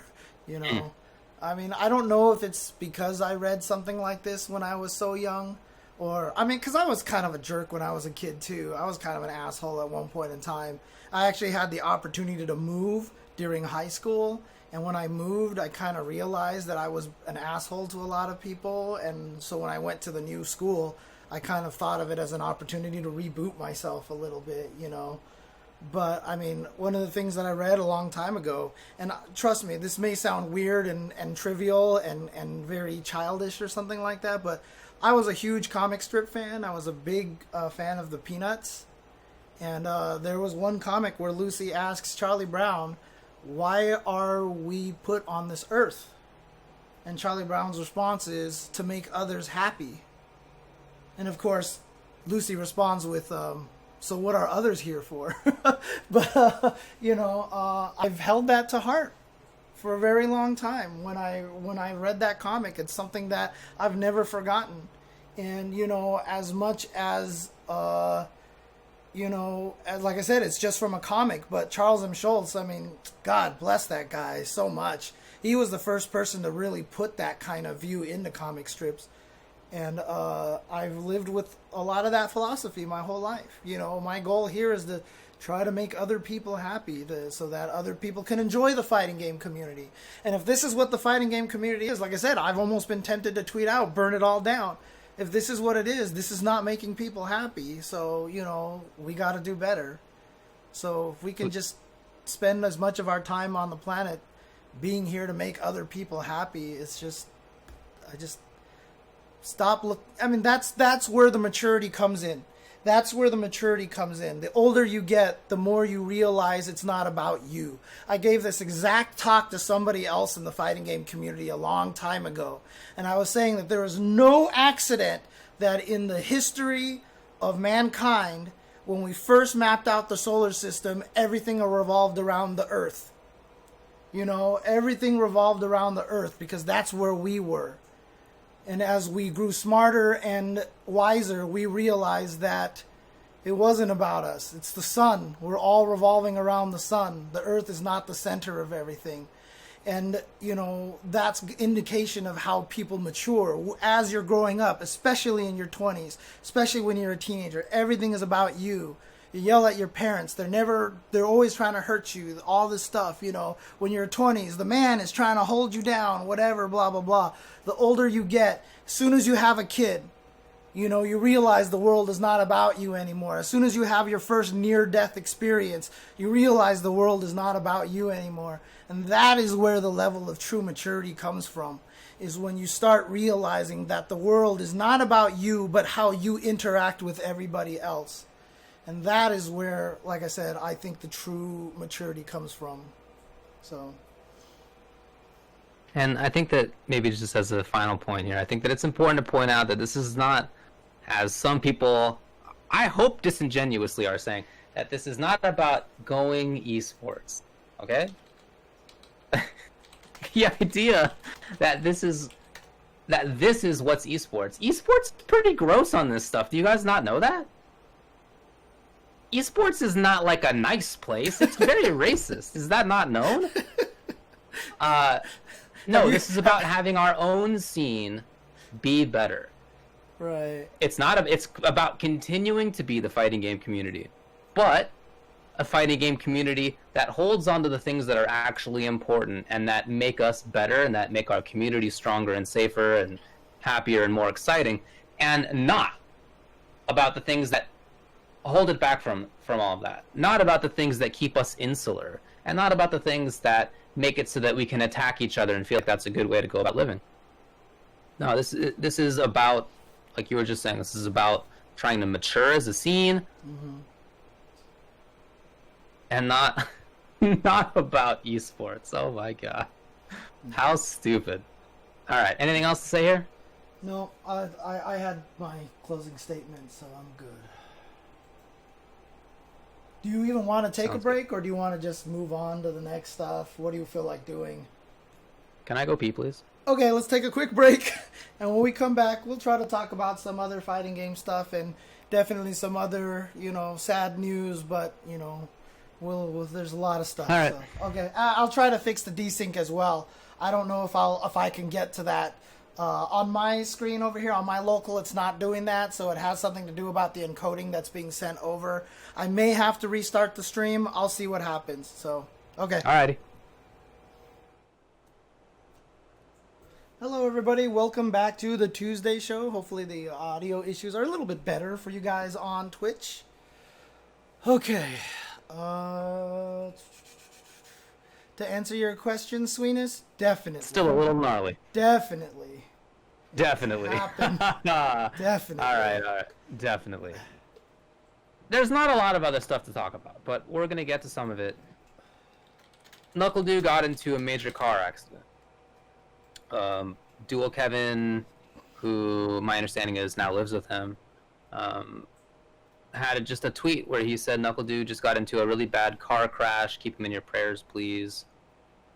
The follow-up was positive, and Dual Kevin said, Du is receiving treatment and is expected to make a long but full recovery. Mm-hmm. So I don't know what that means. You know, I haven't spoken with Du personally. I've just sent him well wishes, but haven't, you know, talked with him specifically about it. That's, you know, for him and his time. If you'd like to, no big deal. But Du then had a follow-up tweet in which he said, I will be putting my controller down now. Furthermore, I will step away from social media in general since I can't offer you guys anything anymore. Life is short and unforgiving. Call loved ones, make amends, go outside, and don't let social media consume you. take care. So I guess the end of this, at least for now, is that Du is quitting. And again, we don't know the exact condition. I don't know the exact condition, at least. And I don't really want to speculate on that. But I think you can read this to mean that he may have had some serious injuries and doesn't think that he can play anymore.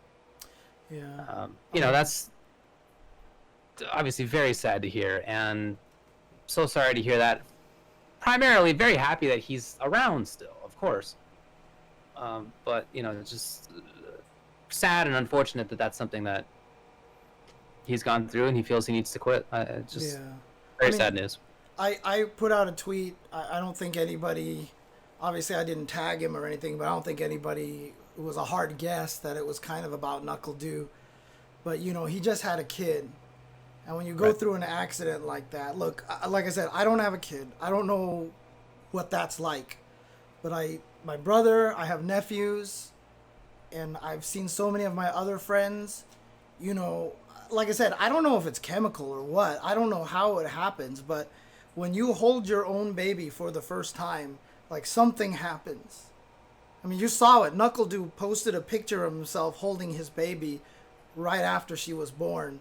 And you could see the smile on his face, and things change. And when you get into an accident like this, the first thought in your head, like I said, when you become mature, it's not about you anymore. It's about other people and what you do for them. You think to yourself, not, oh my gosh, my life is flashing before my eyes. No, your daughter's life is flashing before your eyes now.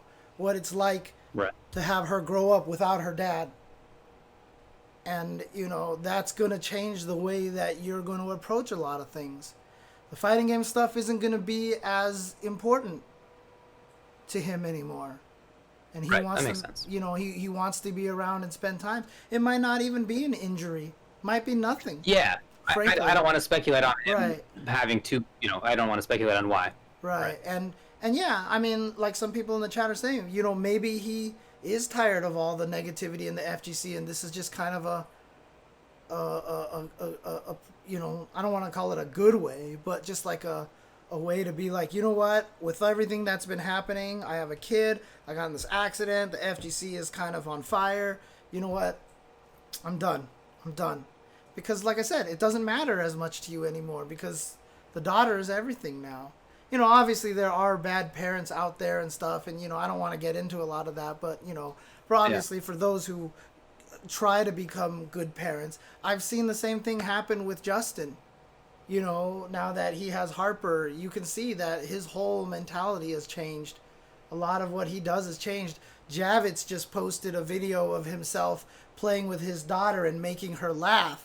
And my response to that was, this is the most important tech that you've posted, I've ever seen you post on Twitter. And, these are the things that, like I said, it's important. Family is important. Having kids like that is important. And so it changes a person. And so, for NuckleDu, whatever he decides to do, I wish him luck. My heart sank when I read the car accident news. I don't talk about this a lot because I don't want to make NuckleDu feel weird or anything like that. But to me, he's one of the absolute most important people in the fighting game community to me personally, because he is one of those kids that came into the fighting game community. He is, God, I don't want to get emotional 2 weeks in a row. Come on, man. Go for it. He's, one of the people that the FGC saved, because the year that he won Capcom Cup, for the people that remember what happened that year,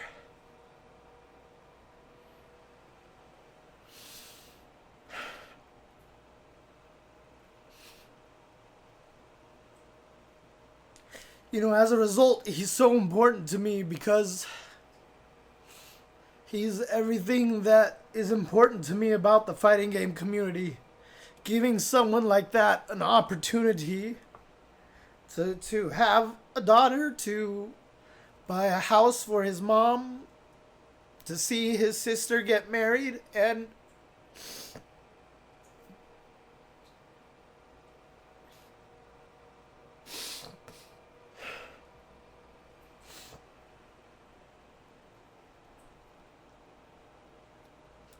like I said, I don't want to make this weird for NuckleDu. But I mean, seriously, he's so important to me in the fighting game community because his is the story of why I do what I do. The reason why I do what I do is because of people like NuckleDu. His is the story that I want to tell everybody about in the fighting game community. So I'm glad he's okay, and I don't care what he does from now on. I'm just glad that he's safe and he's happy. That's all I want from him. Absolutely right. And it's his choice, whether he steps away or not, right? Whether he puts down his control or not, as he phrased it. But he also wrote, I will step away from social media in general since I can't offer you guys anything anymore. And I take issue with that. It's absolutely not right that he can't offer us anything anymore. Whether he'd like to keep playing or not. Whether he can play or not. Whatever. He can definitely offer us something. And, you know, just primarily, I mean, that's him being a good guy and being friends to many people. It's... Being able to win a big tournament is important. And I'm sure he looks back on that fondly. It's not the most important thing. I was just talking earlier about how I think that we need to respect everybody, whether they're the best player or not. So I think that if he would like to stick around, he could definitely make a place for himself, even if he's not doing it playing. There's many other ways to hang around. And at a minimum, you can just hang out. You know, I have friends who don't really even play fighting games that much anymore, who I still definitely consider part of the FGC, and they do as well, because we're hanging out at events, you know, at fighting game events. And if Du wants to step away again, that's totally up to him, and I agree with you. I just want him to be happy whatever he ends up doing. But if he feels like he needs to step away because he can't or doesn't want to in any case give us the good gameplay that we enjoy watching of his, that's not the most important thing. It's not. So I would love to see him still around. Yeah. If you'd rather not, that's fine. But yeah, I think it'd be really cool to see him out now and then. He's always welcome in any capacity, even if he just becomes Dual Kevin's coach. Whatever, right? I mean, even if he's not, he could probably commentate. Like, you know, I mean, he can definitely do stuff. But at a minimum, like, he could just be a friend and hang out. But again, if he doesn't want to, if he'd rather move on, that's totally up to him. I mean, my own experience, again, I don't want to speculate on what's going on with him. My own experience as somebody who felt like I could not play anymore due to my own physical issues, that was very hard mentally. And I'm sure was a major contributing factor in me feeling depressed for like a lot of the last decade. Because it became something that I felt was sort of a self-conception, right? I conceived of myself as, among other things, the fighting game player. And if I couldn't be a fighting game player anymore, that was a big hit to that. And so looking for something else to do became important. And I'm very lucky to have been commentating too, right? And to have kept doing that. That was very hard mentally and emotionally to not be able to do something that I loved so much. So I know how that feels. And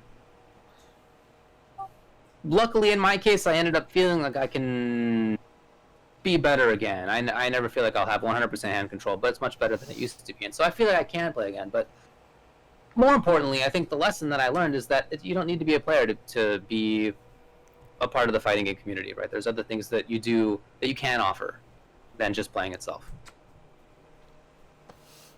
Yeah. I absolutely agree. I think this is a great point. OG Geek says, I read it as Du feels he let us down, and I hope he knows he didn't and never will. Yeah.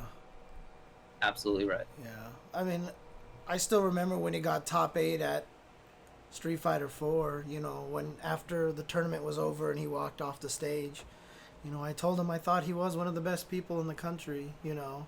But if that puts a lot of pressure on him, that he feels like he has to keep doing that in order to provide us with anything, like you said, that's just not true. No. NuckleDu. No, it's not. like I said, my feelings on NuckleDu have, obviously him winning has a part of that, but it wasn't him winning and what that meant to the community, and that I love that he was good at the game. Him winning and being able to provide for his family and to, come back from such a low year for himself to have that kind of success is the importance of it. That Yes. he was able to provide something to his family, that he was able to experience these wonderful events in his life because of fighting games, has nothing to do with him winning and being like, he's the champion. It's about what the FGC was able to do for him and his life. And that, to me, is the most inspirational part of the story, more than winning. So. Yeah. Well, and in any case, if he does retire here, I think he will be retired as one of the greatest American Street Fighter players ever. Yeah. Right? I mean, that seems like he's certainly on the short list. Yeah. Certainly on the short list. Okay. By the way, my buddy Daniel RGT also got into a bad car accident. He's okay, thankfully. But those two things happened like on the same day or like one after another, and I don't know. It just they're both living, but it just was a hard day for that for a couple of reasons. So. Yeah. I mean, Florida, well, he no longer lives in Florida, but both from Florida. That's true. Both of us also have a former FGC friend who, is terminally ill right now that I know that we both saw and we got a chance to say hi to as well, and just wanted to, without putting him out there or anything like that, I just definitely want to give him a shout out and tell him that we love him as well. So it's been a tough year, man. 2020's been a tough year. It has been a tough year. Thanks to DJ Blues for the bits. Much obliged. The only other community-related thing I wanted to bring up was a positive one, in a sense, and that is that Book, the Thai Tekken player, put up a tweet saying that they're back to having offline tournaments in Thailand, right? And they had a Tekken tournament offline. Now people are still wearing masks and stuff, but they have done a good enough job at dealing with the pandemic that they are back to playing offline events. And that makes me really happy for them and for every other part of the world that is tackling this well. It's so different from our own experience that I'm not even jealous. Dude, I'm just very happy for them. And to me, it feels like just an impossibility, right? I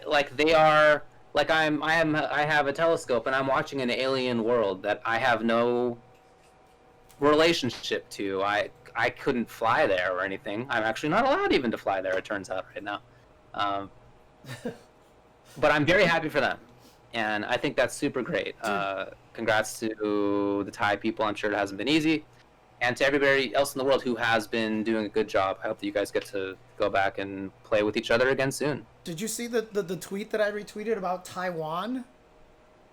It's like literally 7 deaths. Someone said that they visited, and I mean, I guess I could just read this out because we've got a little time, but they were like, she just wanted to relate her story of what happened. And then they said, prior to the flight, reported my travel history, health symptoms, and the address of where I plan to self-quarantine. This determined my infectious risk level and thus the ease of immigration clearance upon arrival to Taiwan. Upon arrival to Taiwan's airport, I purchased a prepaid SIM card and provided the number to the CDC. They will use this number to track me during the quarantine and call me daily to check on my health. To leave the airport, I took a cab. They kept track of which passengers took which taxi and to where. My hour-long cab ride was capped at only $33 US. The affordability encourages people to take cabs and not public transit. The driver was also not allowed to pick up passengers after dropping me off. His car would be sanitized for 20 minutes before returning to the airport to pick up additional passengers. If you are staying at a hotel, the taxi driver will call your hotel prior to arrival to get you checked in. Upon arrival, you will be able to go directly to your room to minimize interaction with others. You are allowed to quarantine as home as long as your house has one bathroom per person. You can receive $33 US dollars a day during the 14-day quarantine period from the government. That's $462 total.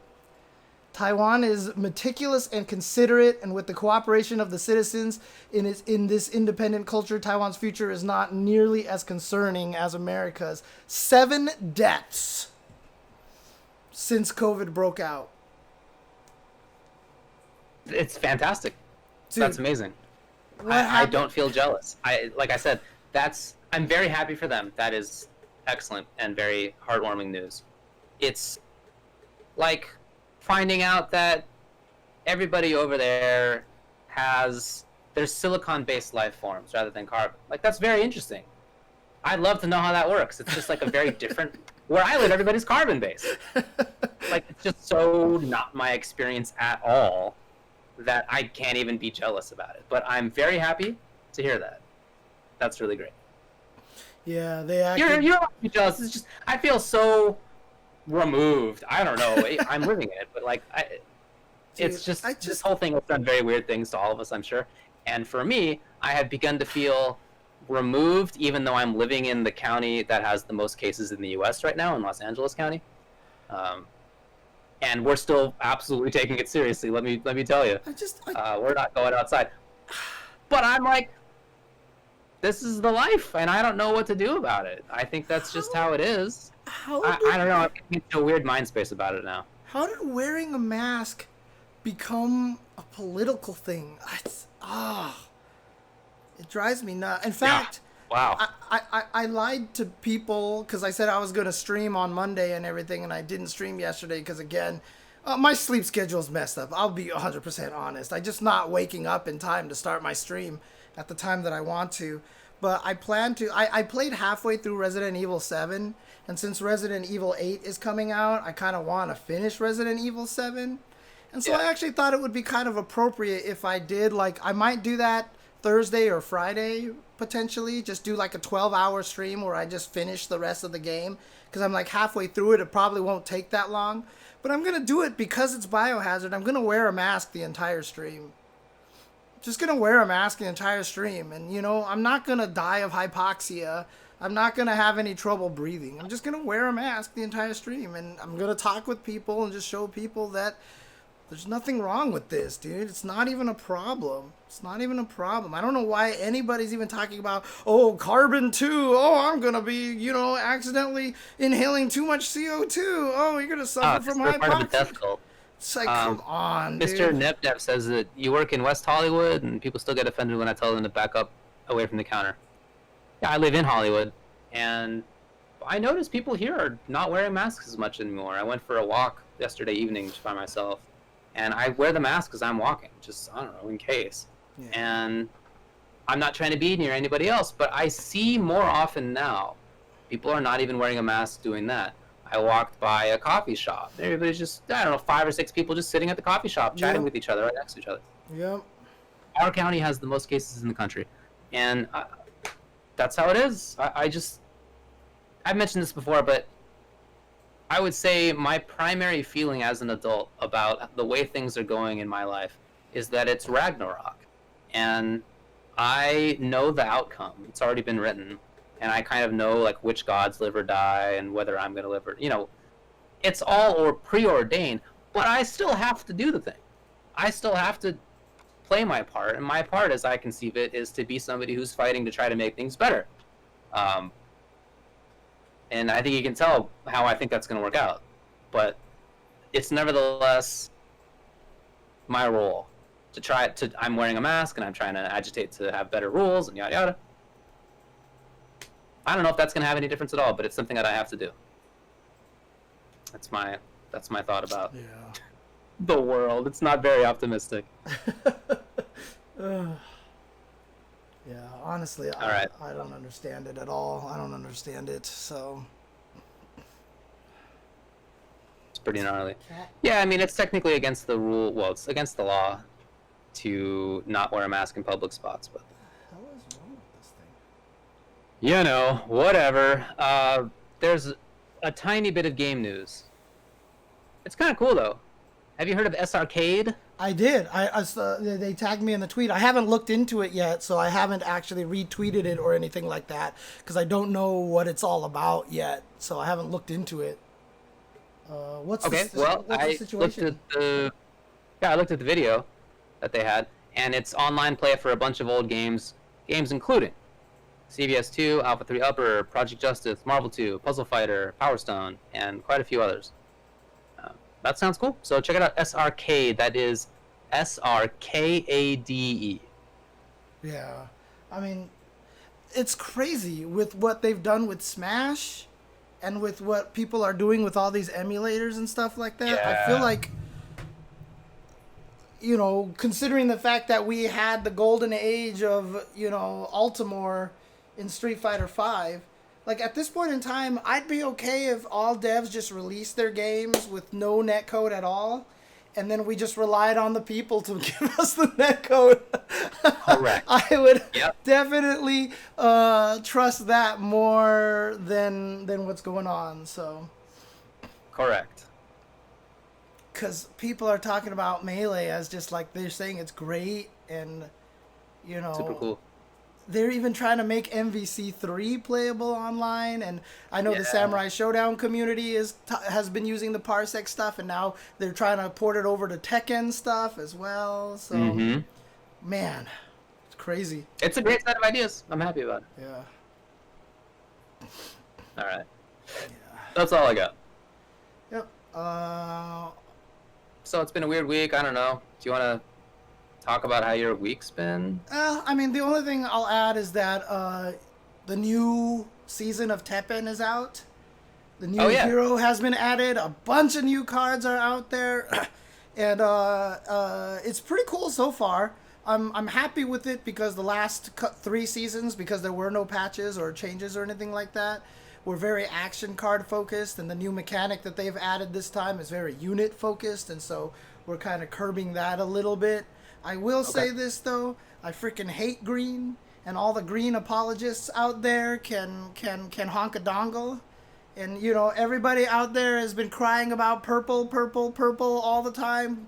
Every time they cried about purple, it's always one particular deck archetype. But with green, it's like everything with green is a pain in the butt. The new hero arts for Feline are super frustrating to deal with. And the thing I will say about green, and the only reason why I'm saying this is because I'm a harbinger of truth.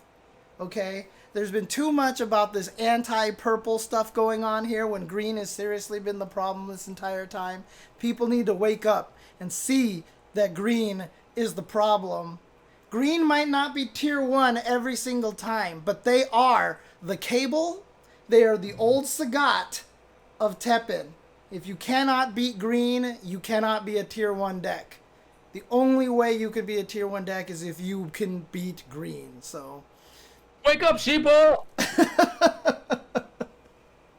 Oh, man. I'll tell you one thing, though. I still really enjoy Teppen, and it's really kind of opened my eyes to a lot of things, and really, it's good. It's like even playing different fighting games is good. Playing these different genres helps a lot, because I've been using nothing but top-tier decks for the past, 2 seasons. And this season, a bunch of new interesting cards came out. Very similar to how Foreign was a long time ago. There's these little cute purple chess set cards that you can actually try to pair with each other. It's very gimmicky. It sucks. Okay? I don't know if people have found a better way to make it work or not. I've been trying to play it, and all of a sudden, I've been having the trouble winning again, and, I'm losing to others. And I was like, I remember how much this sucked playing mid-tier decks. Screw this. And so Kyle P has helped me create a higher tier deck, and I'm having more fun again. So, just pick a top tier. Makes sense to me. I've been playing a lot of Mortal. I've been picking up RoboCop. and I am having a blast because Wait, he's RoboCop? I thought I RoboCop. thought they added Sagat into the game. Oh, Sagat's in. Yeah, Variation 2 is Sagat for sure. He is a very fun zoner, and you get to do a lot of fun call-outs, and he's actually pretty good up close, too. So I think Variation 2 is definitely good. If you'd like to play a good Sagat in this generation of games, it's definitely in Mortal Kombat. But I also think that his others are really fun. He's got a command grab one, and he's got like an unblockable setup kind of one. And I need to do a lot of work. If you go back on this stream and watch the archives from when I was streaming earlier today, it's not pretty. I think I lost every single match except for the last one. Right. But with Variation 3. But it's a lot of fun, and I'm working on it, and I think that there could be strength there. Like, I think it's going to be fun to find out. So I'm having a lot of fun playing that right now, actually.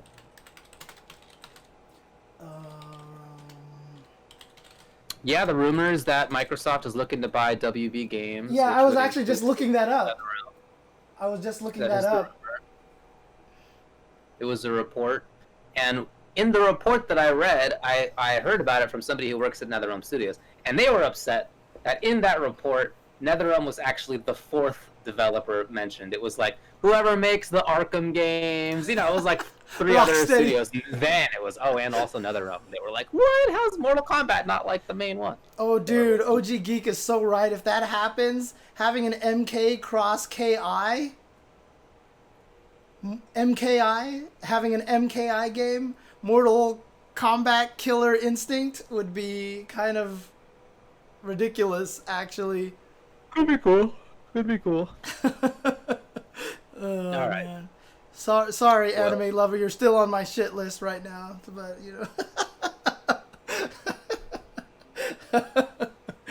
And also, shout outs to everybody who's been trying to do good work out there.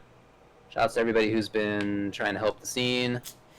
Shout outs to everybody who has been met with a lot of backlash because of that. Yeah. I mean, people who are stepping away from social media or from streaming as a result.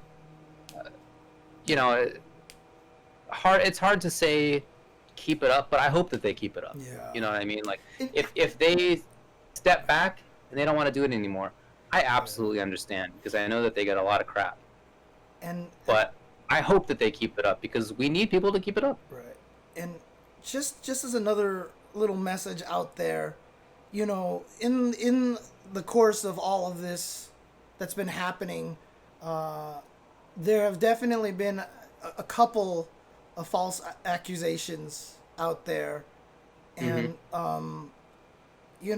it hurts everybody. Yeah.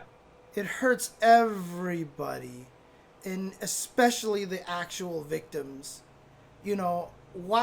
However, that is still not an excuse for you to... One false accusation does not erase 30 to 40 truthful accusations.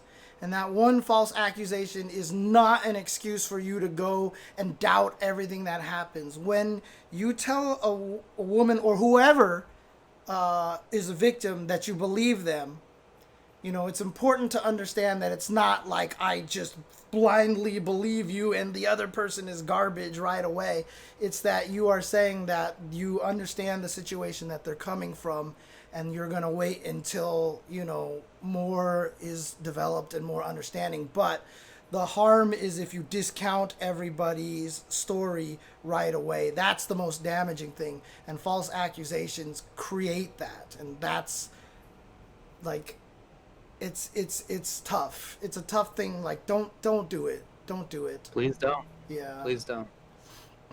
Thanks to Sour Gretel for the bits. Much obliged out there. All right. Well, that may be it for this week. It's a pretty tough week. Yeah. We'll see how this next week is. This last one already felt like an entire month to me, so I'll see you in 2 months when next week's show occurs. Yeah, exactly. It's a